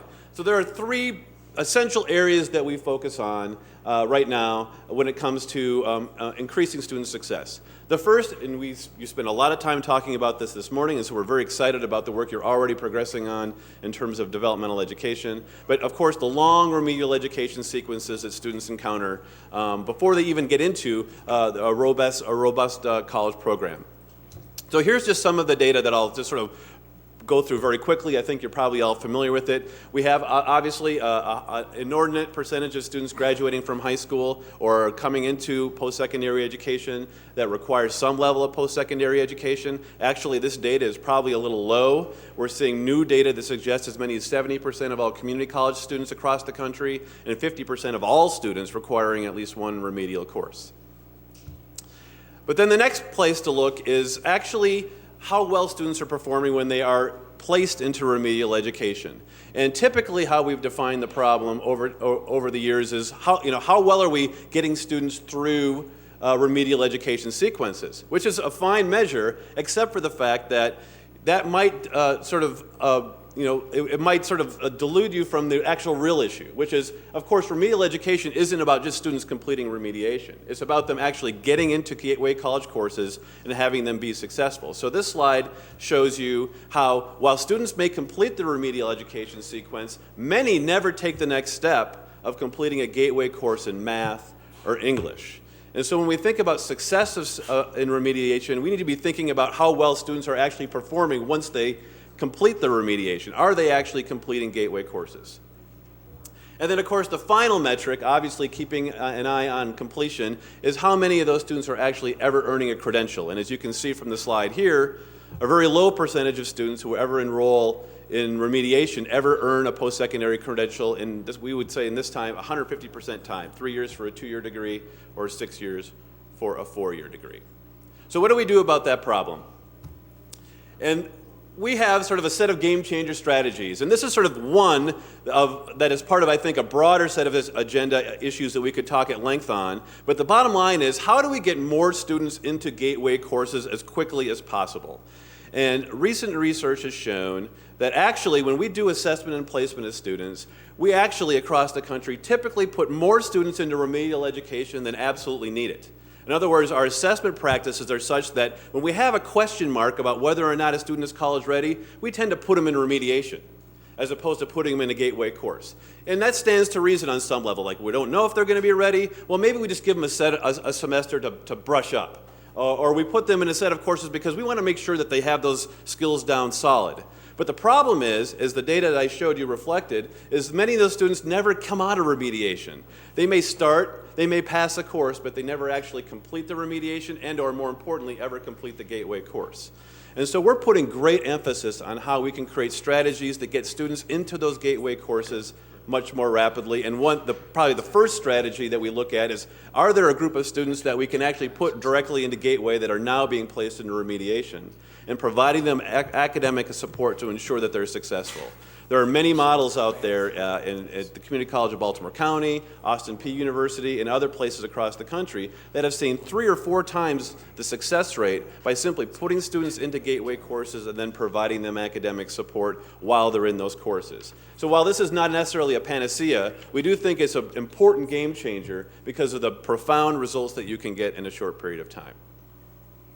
And so here are some of the states that we're working with right now on transforming remediation. You know, if we could get Montana on board, it would be very easily just to pop you right in there because you're already, of course, working very, very hard on these issues. So it's very exciting that you're doing so, and we look forward, hopefully, if we can get you on board to immediately getting on the ground with you on this strategy. Go ahead.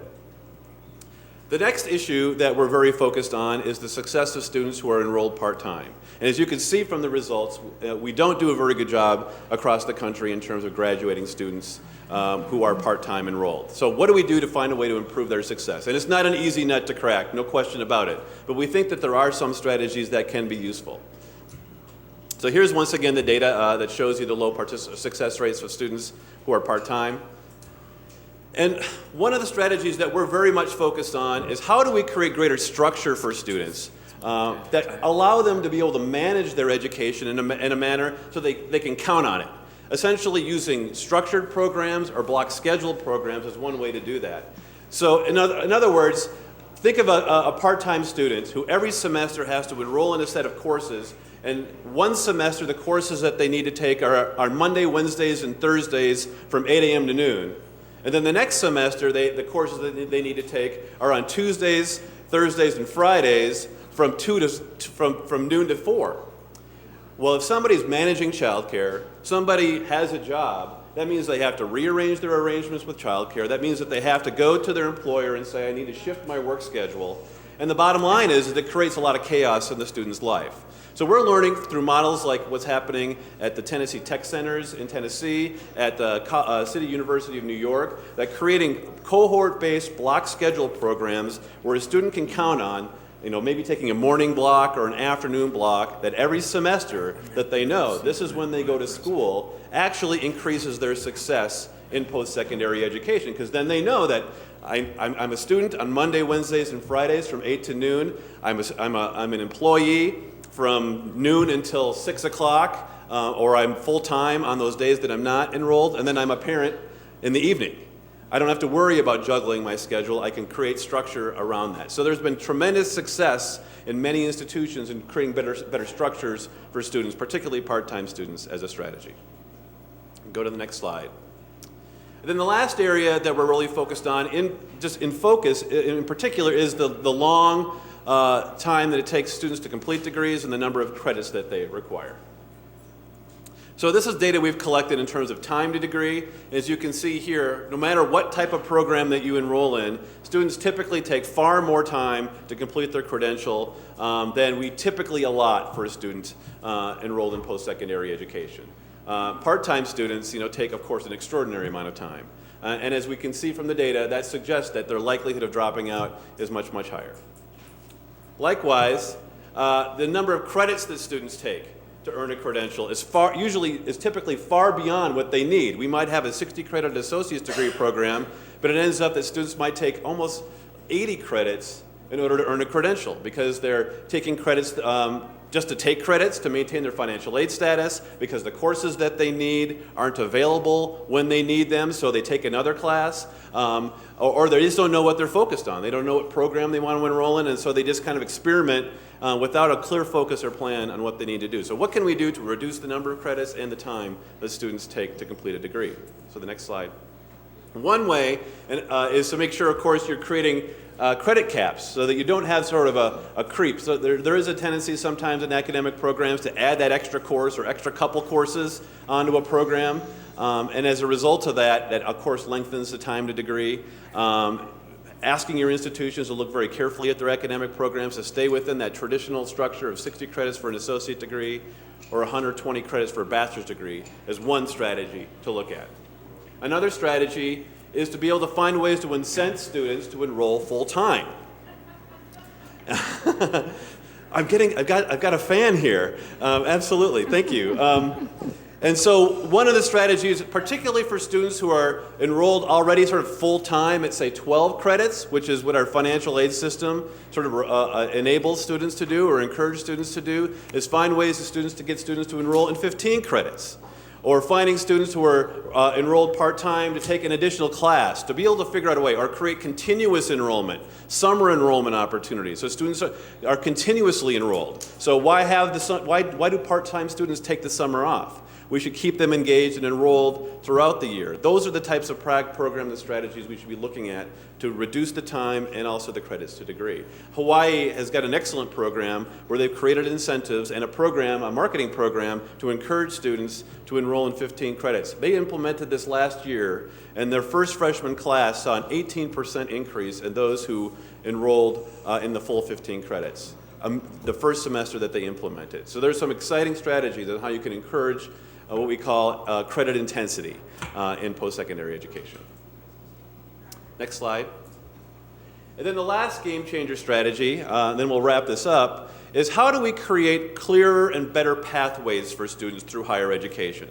How can we, when a student walks onto a college campus, ask them through some good advising, some good assessment practices, have them make some initial choices about what type of program they might be interested in. We're not asking them to create a major on the first day, but at least choose a basic area of study that they want to focus on, and then create a default pathway for that student that ultimately leads to them choosing a major, and then creates milestones to ensure that they stay on track all the way to graduation. And creating a default curriculum pathway for students so that if a student veers off, we can flag them and try to get them back on course, or if they want to make a shift, make sure that there's a real engagement with the student. So they may decide one day they want to be one major and they want to change majors, but that's sort of a spontaneous decision. How do you create opportunities to flag the student and advise them properly when they're uncertain about what their goals are, and to guide them appropriately through programs? And so this is an exciting strategy that many institutions, Florida State, Arizona State, and others who have used technology and other means to be able to better track students into and through programs so that they can see the light at the end of the tunnel. And too often students don't see that light until oftentimes they've spent way too much time and too many credits in post-secondary education. So that's our fifth game changer, and that pretty much sort of looks at some of the things that we're focused on right now. Here are some of the states that we're working with in terms of reducing time to degree. So just in conclusion, keeping in mind sort of if we were to work with you, one of the first things we would do, and it sounds like you're well on your way already, is setting those conditions of reform. How can we get a better handle on your data and develop a plan for you in Montana to increase completion rates, and looking at ways to get the good data, get a plan, and identifying how you might align resources. And then looking at strategies, like I mentioned, in terms of specific ways, evidence-based strategies that are showing success for students in higher ed.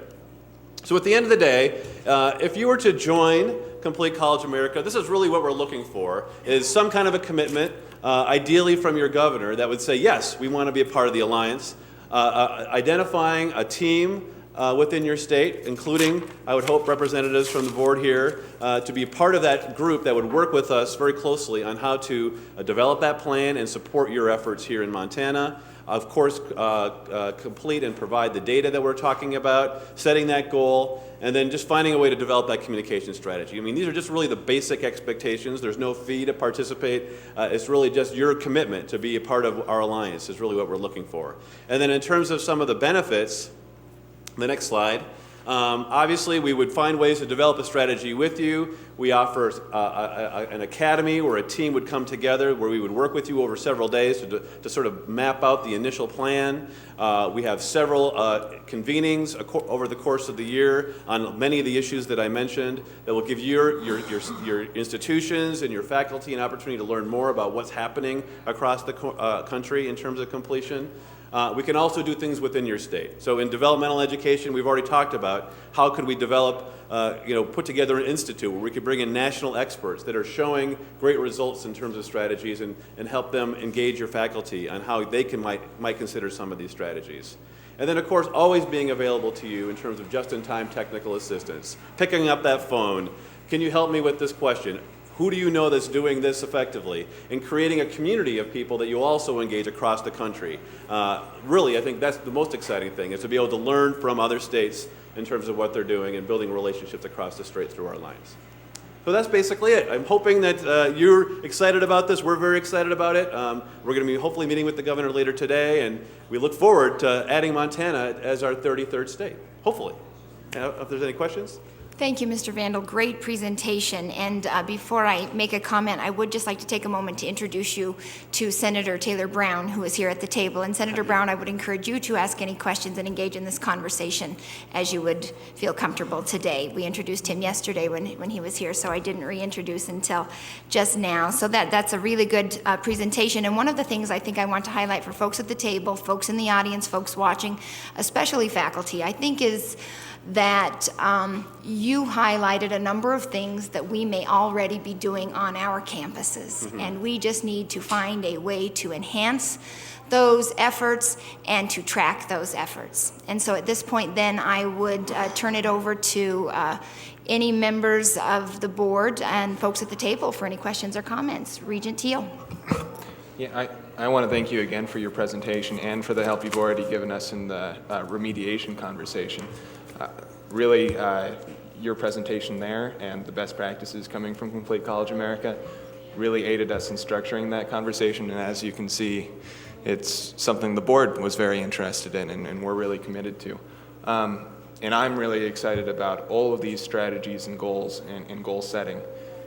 As you know, we have a strong impetus now, and also I think a long time direction from the board to move towards performance-based funding. And as part of that, I've been interested in how that move to performance funding overlaps with system-wide strategic planning.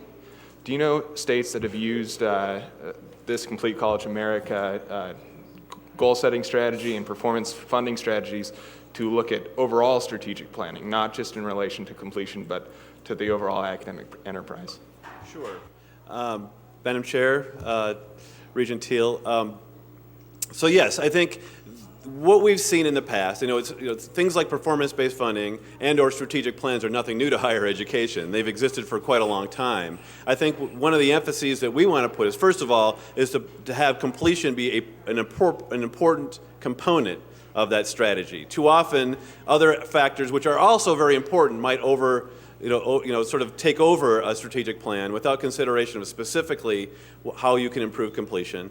Of course, the use of the metrics, I think, are essential to that. So states like Indiana that have set up now a strategic plan, they have identified the metrics that will track their success on their strategic plan and have created funding incentives for institutions that are able to achieve and move forward with the metrics is sort of where we think there's some great excitement, because there's great alignment across what you're doing as a state.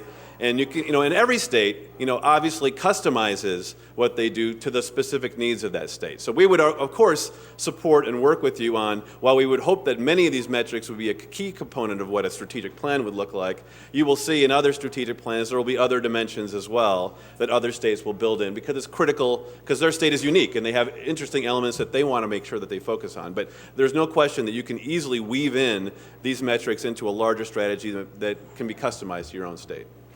So, and I just wanted to let the other board members know, if you haven't looked at the Indiana plan, what shocked me was it's literally 5 goals. Mm-hmm. So it's very narrow, very strategic, very focused on, the things that we've really, I think, tried to highlight, which do have the core theme of completion in time to degree.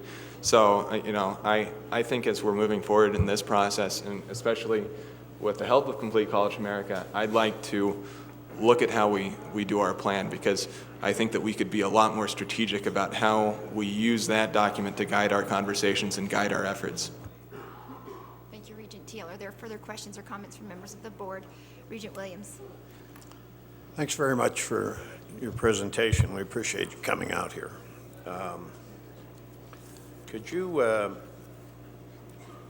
tell me again, I missed it on the slide, what is the percentage of those who complete, or maybe you had the percentage of those who don't complete, 4-year education? By those, I mean those who take remediation. Mm-hmm. Have what kind of a failure rate with regard to completion? I think if you go back and look at it, about 10% of students who require remediation in community colleges, let's see, a couple more slides back. I'm sorry, a little bit more, one more, a couple more. Forward, there. You can see 2-year college students, about 10% of students who are placed in remediation across the country actually earn a credential within 3 years.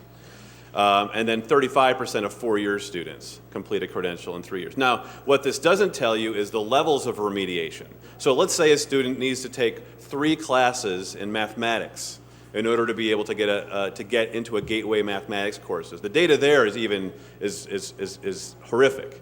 It's essentially 1% of students who are placed 3 levels below in remedial mathematics ever earn a post-secondary credential. That's worked into your overall percentage, isn't it? Right, it's actually part of the overall percentage. But nevertheless, particularly community college students, we lose way too many of them. Remediation is not having the desired result that we'd like across the country. I'm looking at the data in Montana. I had a chance to look at it last week. I know one of the issues that I would really focus on is gateway course success. You have students who are in remediation that aren't doing well in gateway courses, but you also could look at just overall gateway course success. And many of the strategies that we're seeing that are effective in terms of serving students who are, assessed and placed into remediation actually are helpful for students who are actually placed directly into gateway courses. So how can you find ways to improve the gateway college courses to see higher success rates for all students? Would be something also to look at. Thank you. Let me ask you one more question. That is, can you give us an idea about how you customize with regard to your applications in each state? What is it within the states demographic, educational profiles that you uncover, and then what does that mean with regard to your application? Sure. So, Madam Chair, Regent Williams, so I mean, this is where the data piece, I think, becomes essential, is that your ability to look at, disaggregate the data by the different groups of students, as well as their progress through the system and then ultimately their success, allows you to find those pockets.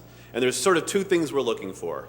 One is, obviously, where are you not doing as well as you'd like? And so I think our goal would be to work with you and to identify those areas and pockets that we know that you could improve upon. But on the other side of the equation, I think this is equally important, is what are the bright spots? Where are you doing things well? And we gather the data not just at a system level, but ideally at an institutional level. And we may uncover, as was mentioned earlier, that there's some wonderful things happening on some of your campuses that we need to blow out. And I can tell you, just from my engagement already in the state, when I was out here last summer talking about remediation, I uncovered and saw some of the programs out there, at some of the campuses that are doing some outstanding things. So how can we find a way to learn more about how they're doing it, why they're getting the results they are, and let's figure out a way to get that shared across the campuses. I'm asking a slightly different question. I Okay. didn't ask it clearly enough, I know. As you know so well, each of your 30-plus states have very different demographics. Right. Some are urban states, some are rural. Mm-hmm.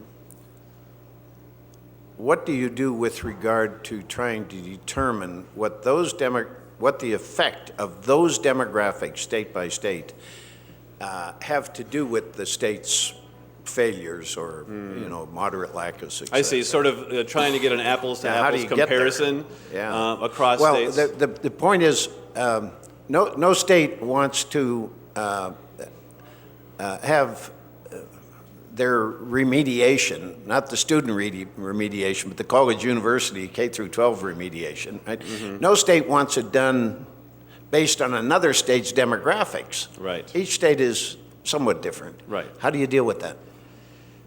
Well, once again, I think you obviously have to look at, once again, looking at the data and what's going on. Obviously, you have to look at the way that services are provided or the opportunities to deliver those services within a state to think about the best strategy. So, for instance, there are certain states that we work in that have,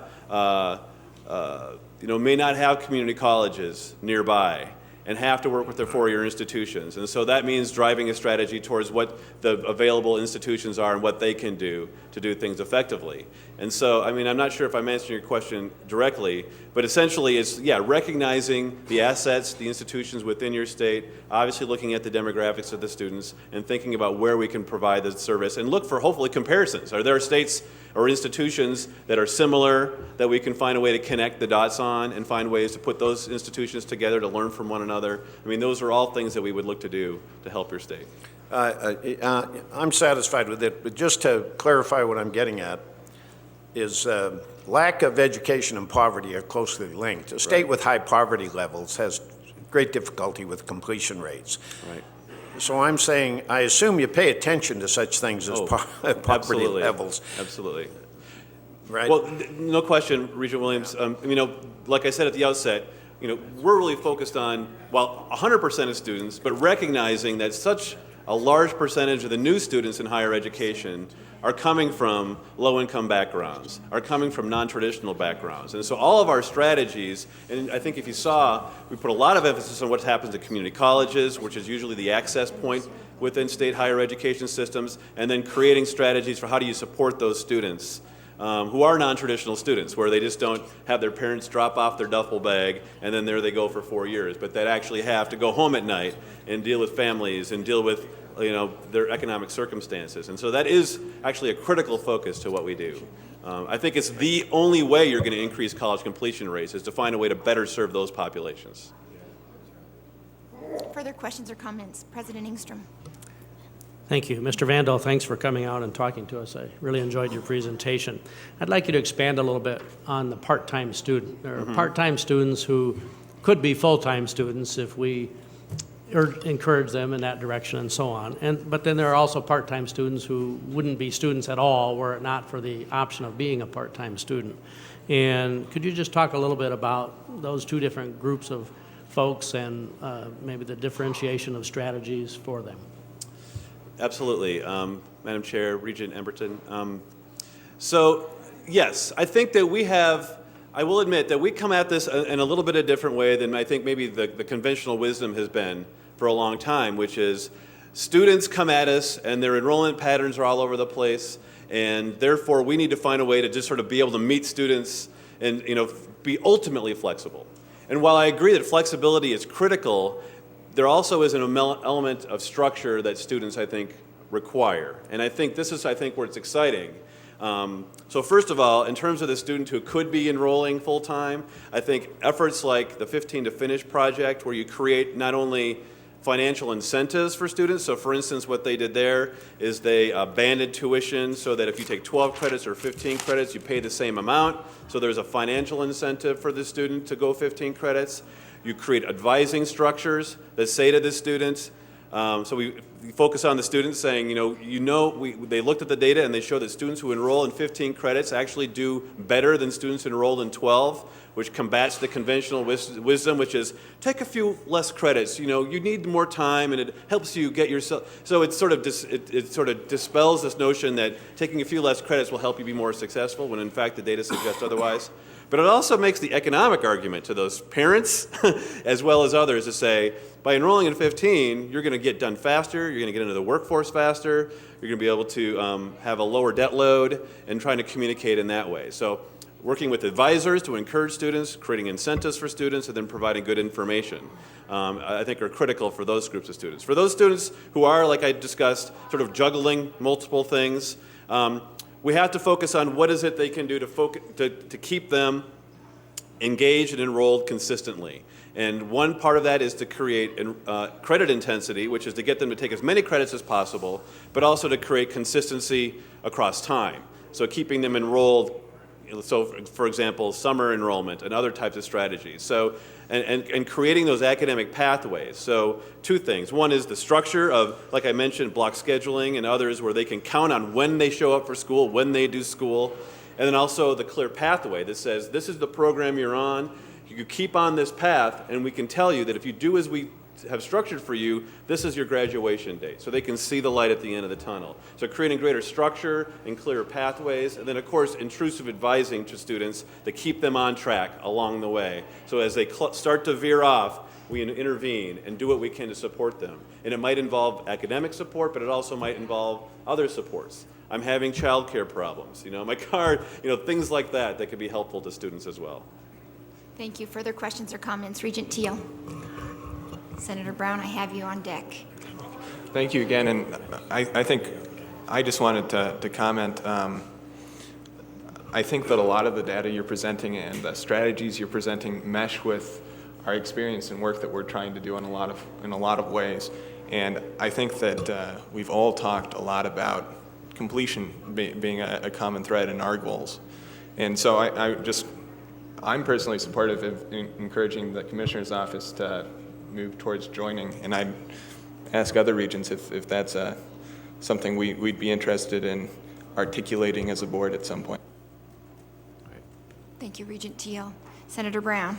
Thank you, Chairman McLean. I just wanted to express my appreciation to Mr. Vandal for his assistance in the legislature. He and I have not met personally, but we've talked on the phone at length over the last couple of months. He gave me a communication that helped me an awful lot in drafting Senate Joint Resolution 13, which is the one that we put before our colleagues about 10 days ago and have passed through the Senate. I appreciate his help on pulling that together. I also wanted to say that regardless of where your body decides to go with how and if and the way you address this issue, you've moved the ball quite a bit already just by what's happened here today and what we've accomplished in the legislature.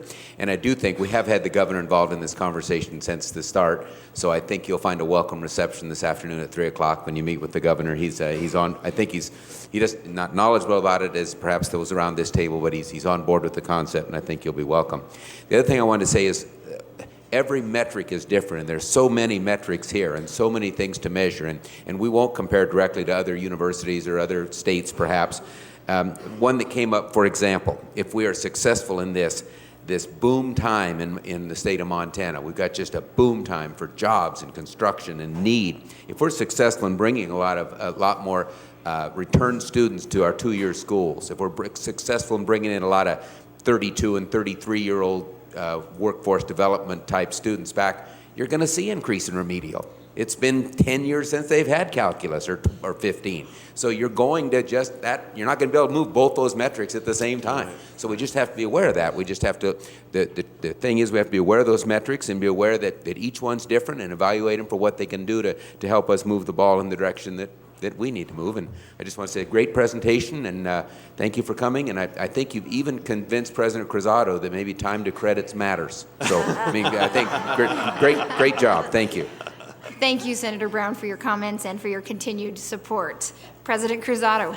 Yes, thank you so very much, Chairman McLean, and welcome to our state. We're delighted to have you here. To the Regents, I just need to say that this is such a great follow-up with the conversation that we had yesterday in regards to the performance-based funding. And one of the things that I'm most excited about is that it makes it real. It makes it something that we can accomplish. It's not something that we need to reinvent the wheel. And it's not something that we need to fix everything else before we tackle this and get some great results. I think also that it's important for us to know that many of these programs are already in place in the Montana University system. We, for one thing, at Montana State University have our own version of Hawaii's, not knowing that Hawaii was doing that.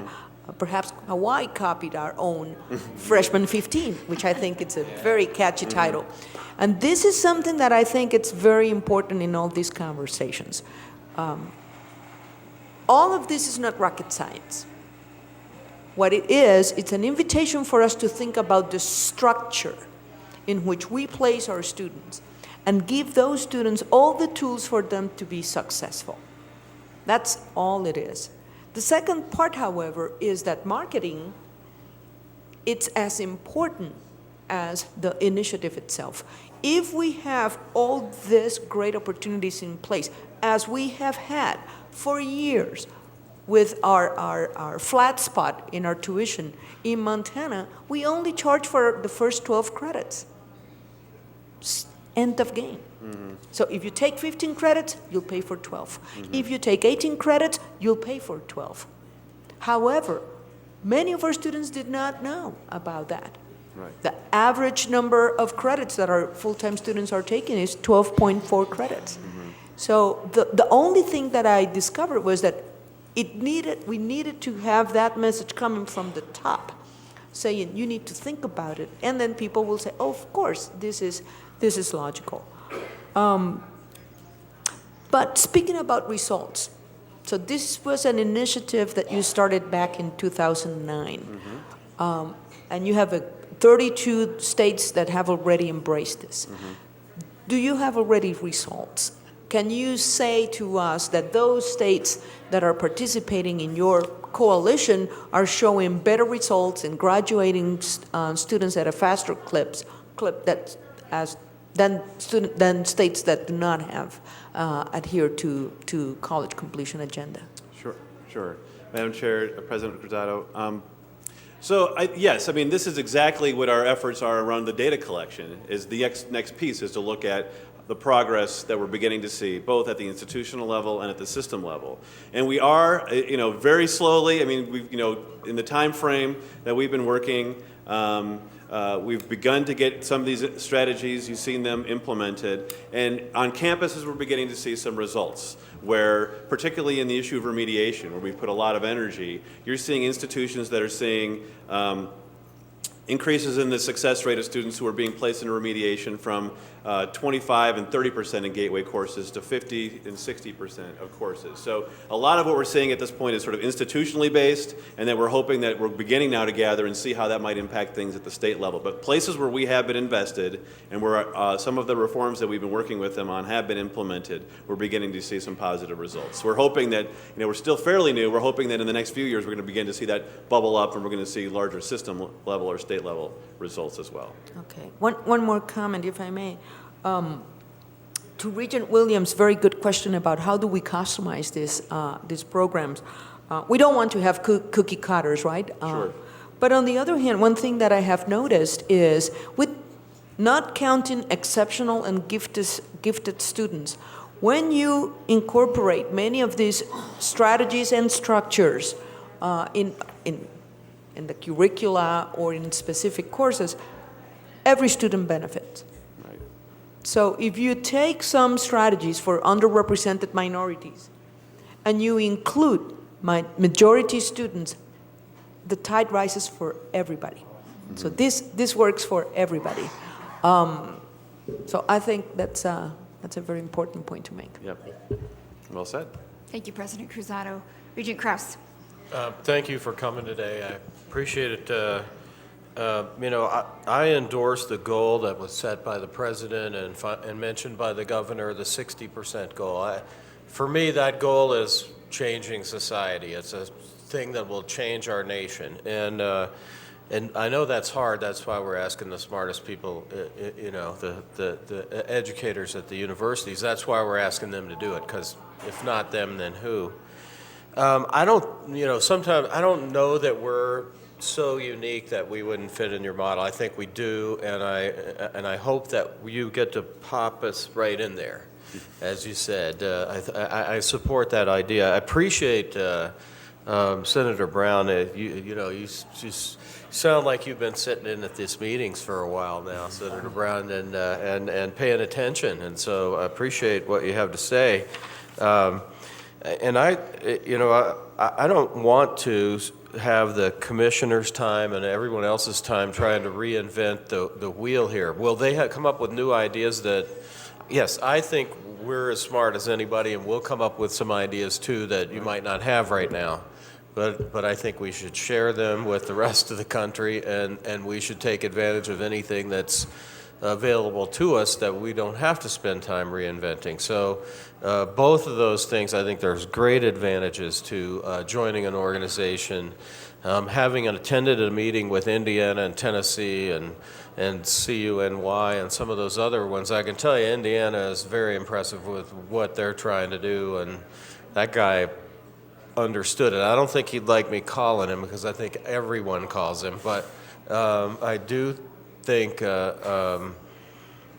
we could learn a lot from your organization, and yes, we got some great ideas. And Freshman 15, that was President Cruzado's, and we all laughed at that, somewhat ruefully. But I think we don't have to invent the wheel. Also, being a member of this organization keeps us on course. In other words, we know why we've joined, we know what we're trying to do, and it reminds us every time we meet with them why we're trying to do this, and it keeps us on course and keeps that strategy of how we improve society through higher ed in front of us at all times. And I think that's valuable for the legislature. I think that's valuable for higher ed. It's certainly valuable when we're talking to the citizens of Montana, trying to tell them how it is higher ed really impacts their lives in a way they may not appreciate now. Thank you. Thank you, Regent Kraus. Regent Tuss. Thank you for your presentation. Great presentation. I'm curious whether or not you folks have looked at any relationship between general education requirements and completion rates. Mm-hmm. So, Madam Chair, Regent, we do, looking at transfer is something that we do spend a little bit of time on, and finding ways to ensure. I think actually what we're learning is that when it comes to a general ed core, that's something that I think we generally support. That it's, if there is a fundamental agreed upon general ed core that community colleges, four-year institutions all agree to, and that guarantees students transfer into institutions is effective. I think the other piece of this that's critically important is that it sets up the ability, particularly for obviously community college students, to then develop some of the innovations that we're talking about. So the general ed core is a foundational piece, but it's not in and of itself a solution to the completion question, unless it helps in doing some of the things we just talked about, creating clearer pathways for students. So for instance, in Florida, they have a guaranteed general ed core. Students get an AA, They are automatically admitted into the four-year institutions. That's been a positive development there. However, now they've added legislation that says when a student has identified an intention to transfer to an institution, then it's up to the institution, which will be the receiving institution, to then provide that student the clear pathway based on their desired program, what they need to be doing to complete their general ed so that it lines up as effectively as possible with a specific program of study. So the idea is general ed provides a wonderful foundation for a lot of different work that you can do in terms of not only transfer, but also developing clearer pathways and programs for students. And that's one of the things that we're trying to work more on, is sort of leveraging good, solid general ed cores, transferable cores as a means to increase completion. I don't know if that answers your question completely, but. I think it did. We've had some conversation around the board table about general education requirements. And I just didn't know if, as other states, if you looked at other states that have ramped them up and increased those, if that impacts these numbers. Oh, I see what you're saying. Yes, right. So, well, yes. In fact, now I recall this conversation, I think, last summer when I was here. Yes, I think one of the things we would look at, if you look at the credit cap requirements, I think that's a driving dimension of this. So if you have an institution that adds more general ed requirements, which then ultimately could either leak into the academic requirements for an academic major and or lead to credits, in excess credits for students, then that's going to be we would challenge that thinking. Now, you know, there's no reason why you can't develop an academic program, an AA program that's 60 credits, a BA program that's 120 for most programs. There's always exceptions. But the bottom line is, when you look at general ed and looking what other states have done, in fact, one initiative that you should, maybe you're aware of, that's getting some attention, that is actually WICHE, Western Interstate Commission on Higher Education, is working on, is creating a network across all the WICHE states of a general ed core that would transfer across states. So if you have students who have that every state would accept each other's general ed core for transfer. So the idea here is that we don't, while general education is important, how do you create a reasonable level of general education that doesn't add time to degree and or credits to degree and deter students, but at the end of the day, facilitate completion and transfer if necessary, if that makes sense. Great conversation. Thank you, Regent Buchanan. Thank you, and I want to start by enthusiastically supporting Regent Teal's position that I'm all on board in signing on, and encourage us as the rest of the members of this board to express the same so that our directive is clear. A couple of thoughts, and as I think about the strategies that you're laying out and the goal of increasing completion, it kind of encompasses, we've done a lot of needs assessments or priority assessments as a board over the last 18 months. What are our top priorities? And I see all three of mine fitting in here pretty specifically. The first being prioritization, the distinct roles of community colleges versus teaching institutions versus research institutions, and how the goals that we should be incentivizing can help us elevate the completion rate. And as I've looked through some of the materials that you've been working with, providing Tyler Trevor in our system, it just feels like that's exactly the approach that you're trying to encompass, very appropriate. The time to degree thing has been a top priority for me, and boy, I just am so enthusiastic about some of the findings. And as we've all pointed out, we're doing a lot of the things very well within our system, block system. In Western, by the way, the highest credit load average per student is the block system. The second highest being at Tech, where we have a very specific portfolio of degrees. And I think that these things are things that we can build upon. Just like my third goal, financial aid, I think that we have the ability to use these strategies to create a much more coherent approach about making each of these things work better for the entire system. So it leads me to my question with financial aid, and yesterday in some good conversations that we've had, are agreeing to take a much more comprehensive kind of look at how we manage all of these initiatives related to financial aid to create a more coherent strategy.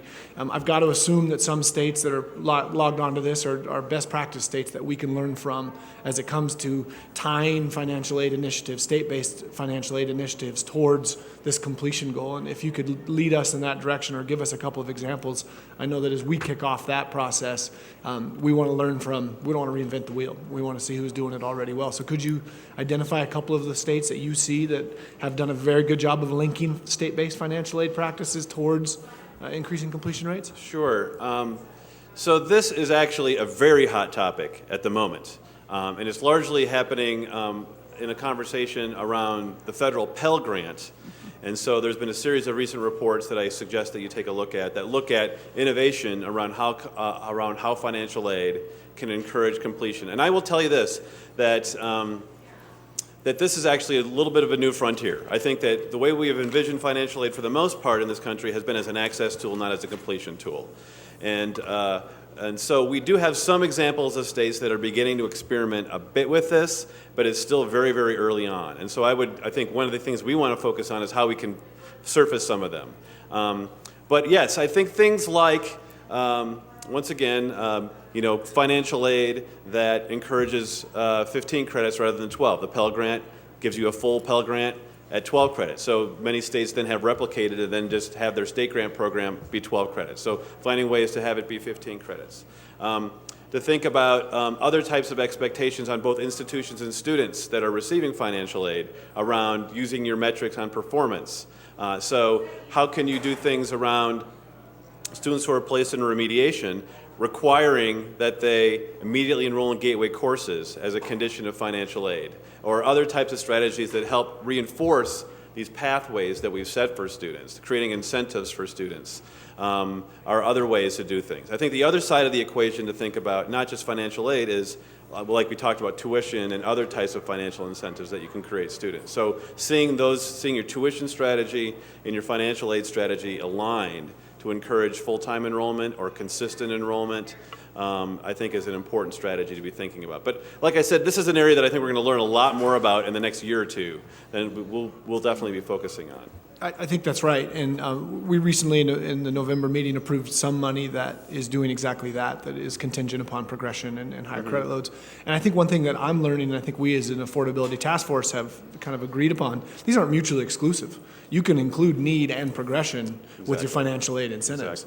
And for those that are fearful of losing the need side, the access side, I don't think that there's anybody on our group that's suggesting that we move away from that. It's definitely a part of the criteria as far as allocating state funds towards financial aid, but it doesn't necessarily need to be segregated or separate from progression requirements and dedication towards completion, rapid completion. Yeah, I mean, I think this is it's a little bit of a tightrope, but I think you're absolutely right that it's about if you're making your investments and that you're focused on need. I think we would always argue that need-based aid is critical, but how do you leverage that foundation to facilitate completion? I think that's the key.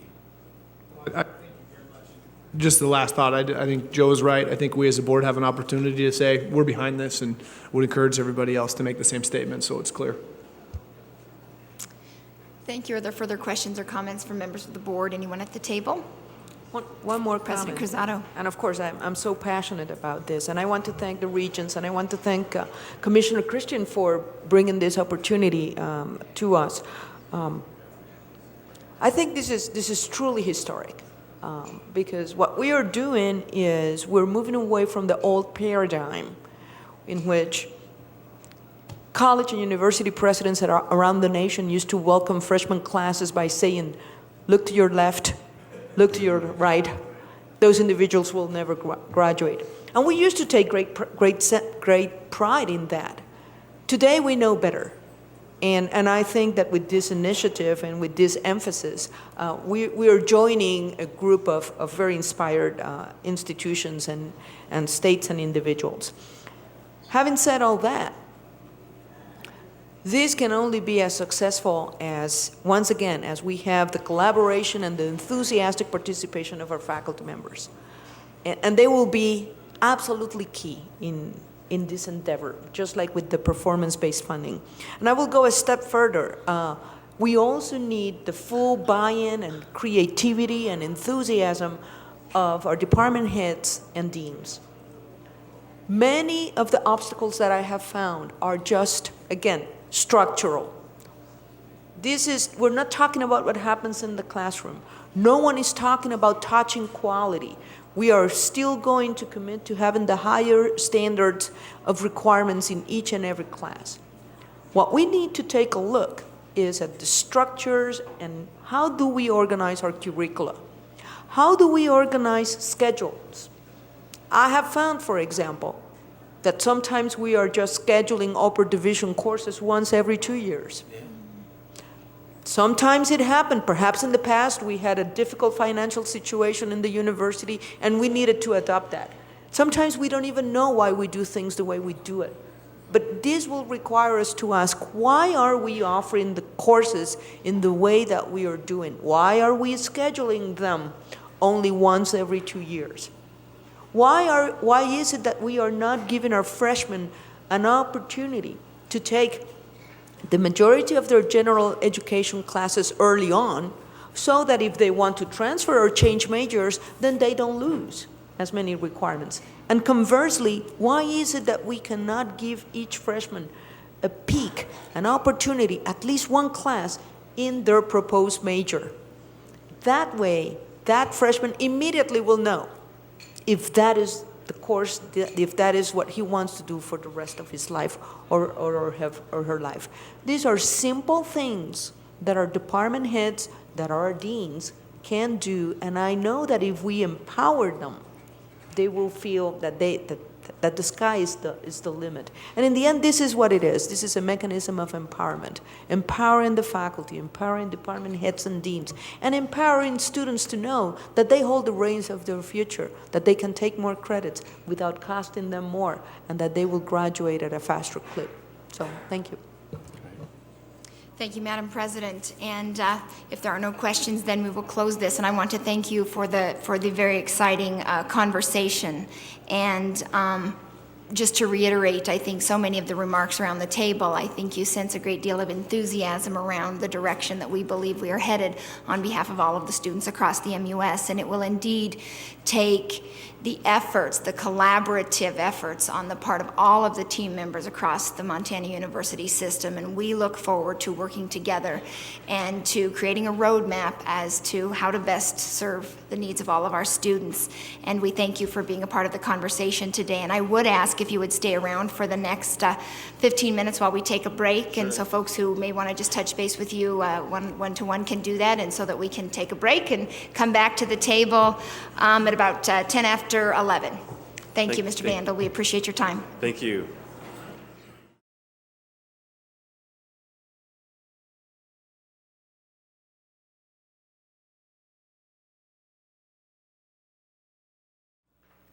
Thank you all. We have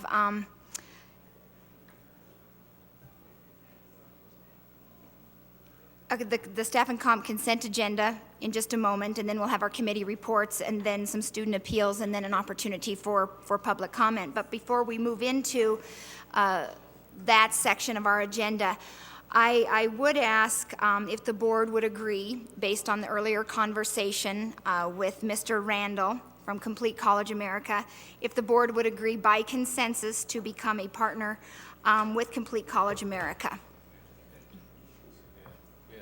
Okay, please note that for the record. Thank you. Lynette.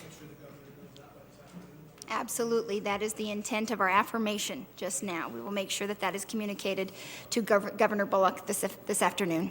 Madam Chair, thank you. Are comments permissible under this certainly, Regent suggestion Williams? Of yours? Thank you. The one thing I would urge, well, two things I would urge. I do agree that we ought to bring them in.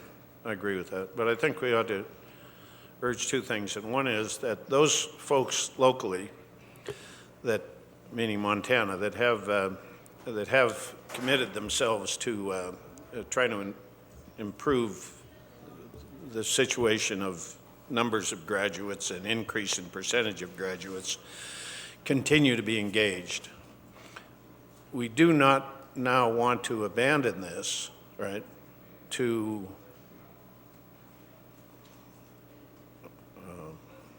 I'm not being preferential here, but to a group, a wonderful group, but from outside Montana. Local knowledge, particularly with regard to schools, is vitally important, so we want to keep our own people engaged in it. And the other thing and I think the board needs to keep an eye on that. I'm saying that to hope we'll be active in persuading the local groups that have engaged in this to now get engaged with this group that we're bringing in. The other thing is that when I asked a question about demographic and and metrics of a state and what kind of consideration is given to those as they develop their applications on how we can improve our graduations. I was thinking about one group in particular when I mentioned poverty. Do you consider the difference in poverty in Montana and poverty in Connecticut when you decide how to design the improvements? A lot of poverty in Montana, but let me tell you the group I was really thinking about when I asked him that question, Native Americans. Native Americans are really trying, and their college attendance rates and, yes, their graduation rates are increasing significantly, but they're not nearly good enough, as the Native American coordinator told us yesterday. They need special application. Native American students have problems far different than almost any other students in Montana. So my question to this group that we're inviting in is, we want you to be prepared to create a side committee or a side consideration for special populations, in our case, Native Americans. And I am hopeful that the board will just agree to that generally, one by one in your own minds, and that we continue to pursue that with this group. Thanks, Madam Chair. Thank you, Regent Williams. Very well spoken, and I think it is very important that we are aggressive in all of our efforts to serve underserved students all across Montana. Point taken and very appropriate. Thank you, Regent Williams. At this time now, we move into the staff and compensation consent agenda.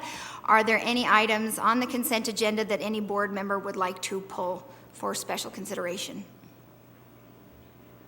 Seeing none, then at this time, I would entertain a motion to approve items A through G on the staff and comp consent agenda. A motion has been made. All in favor, please signify by saying aye. Aye. Opposed, same sign. The motion carries. Thank you. Now we will move to our committee reports, and I will begin with Regent Teal and the two-year Education and Community College Committee. So just for information, Angela, would you just want me to move through the one item and? Okay. Please. Thank you. So the two-year and Community College Education Committee moved forward one item. Item A, the adoption of the comprehensive mission expansion plans. And would you like me to conduct the vote, or will you? You can turn it back to me if you'd like. Okay, I'll return it back to you then. So, Regent Teal, would you entertain a motion to adopt the comprehensive mission expansion plans? So Thank moved. you. Thank you. A motion has been made. Are there questions and comments from members of the board? Is there any public comment? Any public comment? Any public comment? Are there any questions from members of the board? A motion has been made. All in favor, please signify by saying aye. Aye. Opposed, same sign. The motion carries. Thank you, Regent Teal. Now we will move on to the Budget Committee. Items A through H were moved forward yesterday. At this time, I would entertain a motion to approve action item A. So moved. A motion has been made to approve the operating agreement between Montana Tech and Montana Tech Foundation. Are there questions or comments from members of the board? Any public comment? Any public comment? Any public comment? Seeing none, a motion has been made. All in favor, please signify by saying aye. Aye. Opposed, same sign. The motion carries. Thank you. Now we'll move on to item B. I would entertain a motion. Thank you. A motion has been made. Are there any questions and comments from members of the board? Any public comment? Any public comment? Any public comment? Thank you. A motion has been made to approve the Alumni Coliseum lease at Montana Tech. All in favor, please signify by saying aye. Aye. Opposed, same sign. The motion carries. Thank you. Now we're on to item C. I would entertain a motion. Thank you. A motion has been made. Are there any questions or comments from members of the board? Any public comment? Any public comment? Any public comment? A motion has been made. All in favor, please signify by saying aye. Aye. Opposed, same sign. The motion carries. Next, we have a motion to adopt Board of Regents Policy 970-1. I would entertain a motion. So moved. Thank you. A motion has been made. Are there any questions or comments from members of the board? Any? Just that I think this adds a level of predictability, and I appreciate the work done on it. Thank you, Regent Kraus. Any other questions or comments from members of the board? And again, I think it's appropriate to reiterate that same appreciation to all of the folks who came to the table to make this policy happen. Is there any public comment? Any public comment? Any public comment? Okay, a motion has been made to approve Board of Regents Policy 970-1. All in favor, please signify by saying aye. Aye. Opposed, the same sign. Thank you, the motion carries. The next item we have on our agenda is item E. I would entertain a motion. Thank you. A motion has been made to authorize MSU to name its College of Business and the new College of Business building in honor of the donor, Jake Jabs. Are there any questions or comments from members of the board? Any public comment? Any public comment? Any public comment? So a motion has been made. All in favor, please signify by saying aye. Aye. Opposed, the same sign. The motion carries. Thank you. Congratulations. That's exciting. Item F. I would entertain a motion. Thank you. A motion has been made to authorize the basement of the Payne Family Native American Center to be named the Eloise Cobell Land and Culture Institute. Are there any questions or comments from members of the board? Madam Chair. Regent Williams. I'll try not to reiterate again my stated and genuine friendship with Eloise Cabell. She was a fine advocate for all Montanans, but particularly the people she was closest to, her Native American brothers and sisters. And along with that, I want to say that, in my view, the finest kind of naming we do is for those who have not only financially contributed to the university, but also for those who have contributed a professional life to benefit those who sometimes find it difficult to get help, and a professional life to students. Those naming rights are particularly appreciated, I think, by the public in Montana. Thank you. Thank you, and agreed. Further questions or comments from members of the board? Any public comment? Any public comment? Public comment? Thank you. A motion has been made. All in favor, please signify by saying aye. Aye. Opposed, same sign. The motion carries. Congratulations. That too is exciting. The next item on our agenda is item G. At this point, I would entertain a motion. Thank you. A motion has been made to authorize the University of Montana Western to change the name of the Fine Arts Annex to the Emmerich Arts Studio. Are there any questions or comments from members of the board? Any public comment? Any public comment? Any public comment? So a motion has been made. All in favor, please signify by saying aye. Aye. Aye. Opposed, the same sign. Thank you. Chancellor Story. The next item on our agenda is item H.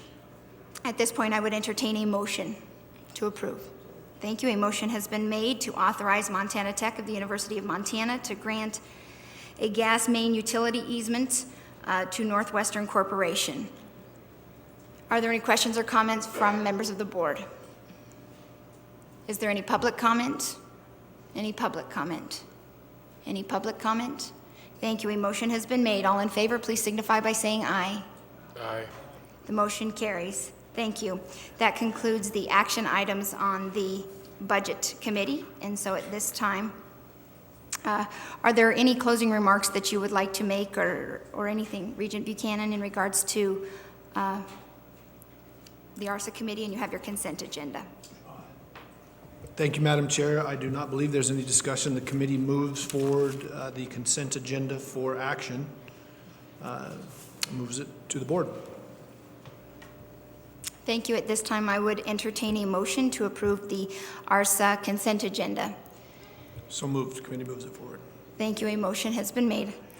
And are there any questions or comments from members of the board? Okay, any public comment? Any public comment? Any public comment? Thank you. The motion has been made. All in favor, please signify by saying aye. Aye. Opposed, the same sign? The motion carries. Thank you. Did we? It was consent. We consented. We can certainly go back to it. Thank you. Thank you, Regent Teal. I have been trying to save battery on my iPad, and I'm down to 3%, so I've been operating off of notes. So at this point, I would entertain a motion to approve the consent agenda on the Budget Committee. So moved. Thank you. Are there any questions or comments from members of the board? Any public comment? Any public comment? Any public comment? Thank you. A motion has been made. All in favor, please signify by saying aye. Aye. Opposed, the same sign. The motion carries. Thank you. Thank you. Now, at this time, we will move on to our student appeals. You have each received the Commissioner's decision in the written appeal with supporting documents submitted by the student. We will address each appeal separately. The issue before the board in each of these is solely to determine whether to hear these appeals at a later meeting. Board of Regent policy does not require the board to entertain these appeals if we are satisfied with the Commissioner's review and decision.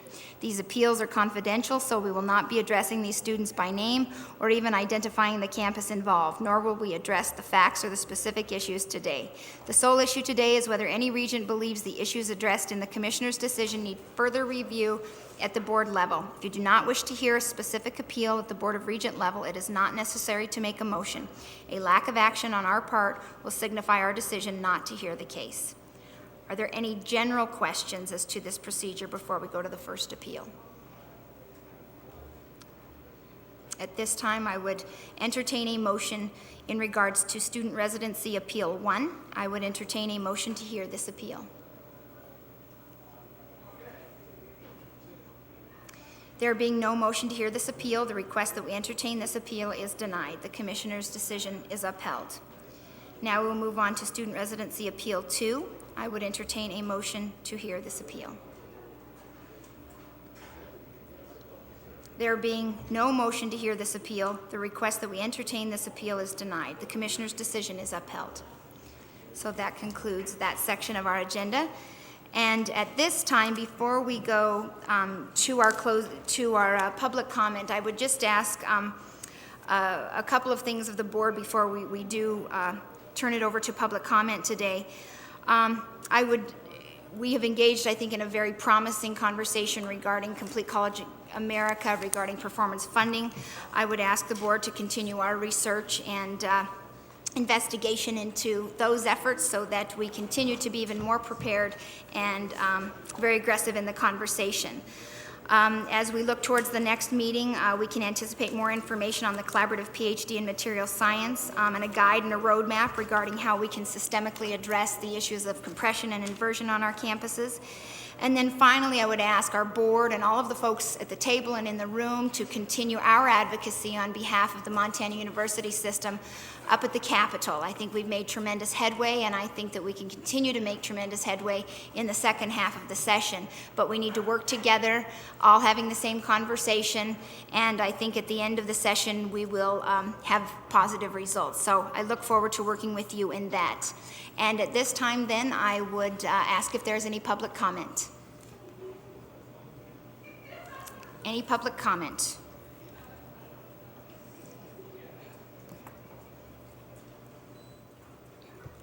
Madam Chair, members of the board, I'm Adam Cook from Montana Tech. I'm a student looking to graduate here pretty soon, and we've heard a lot of talk about performance funding over the last 2 days.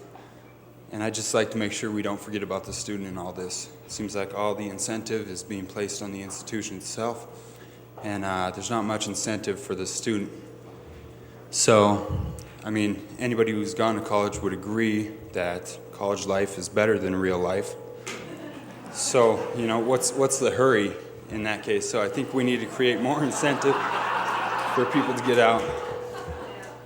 So that's all I wanted to make sure we don't forget about the student in all of this. Thank you. Absolutely. Point taken. Very appropriate. Thank you. Mr. Cook. Further public comment.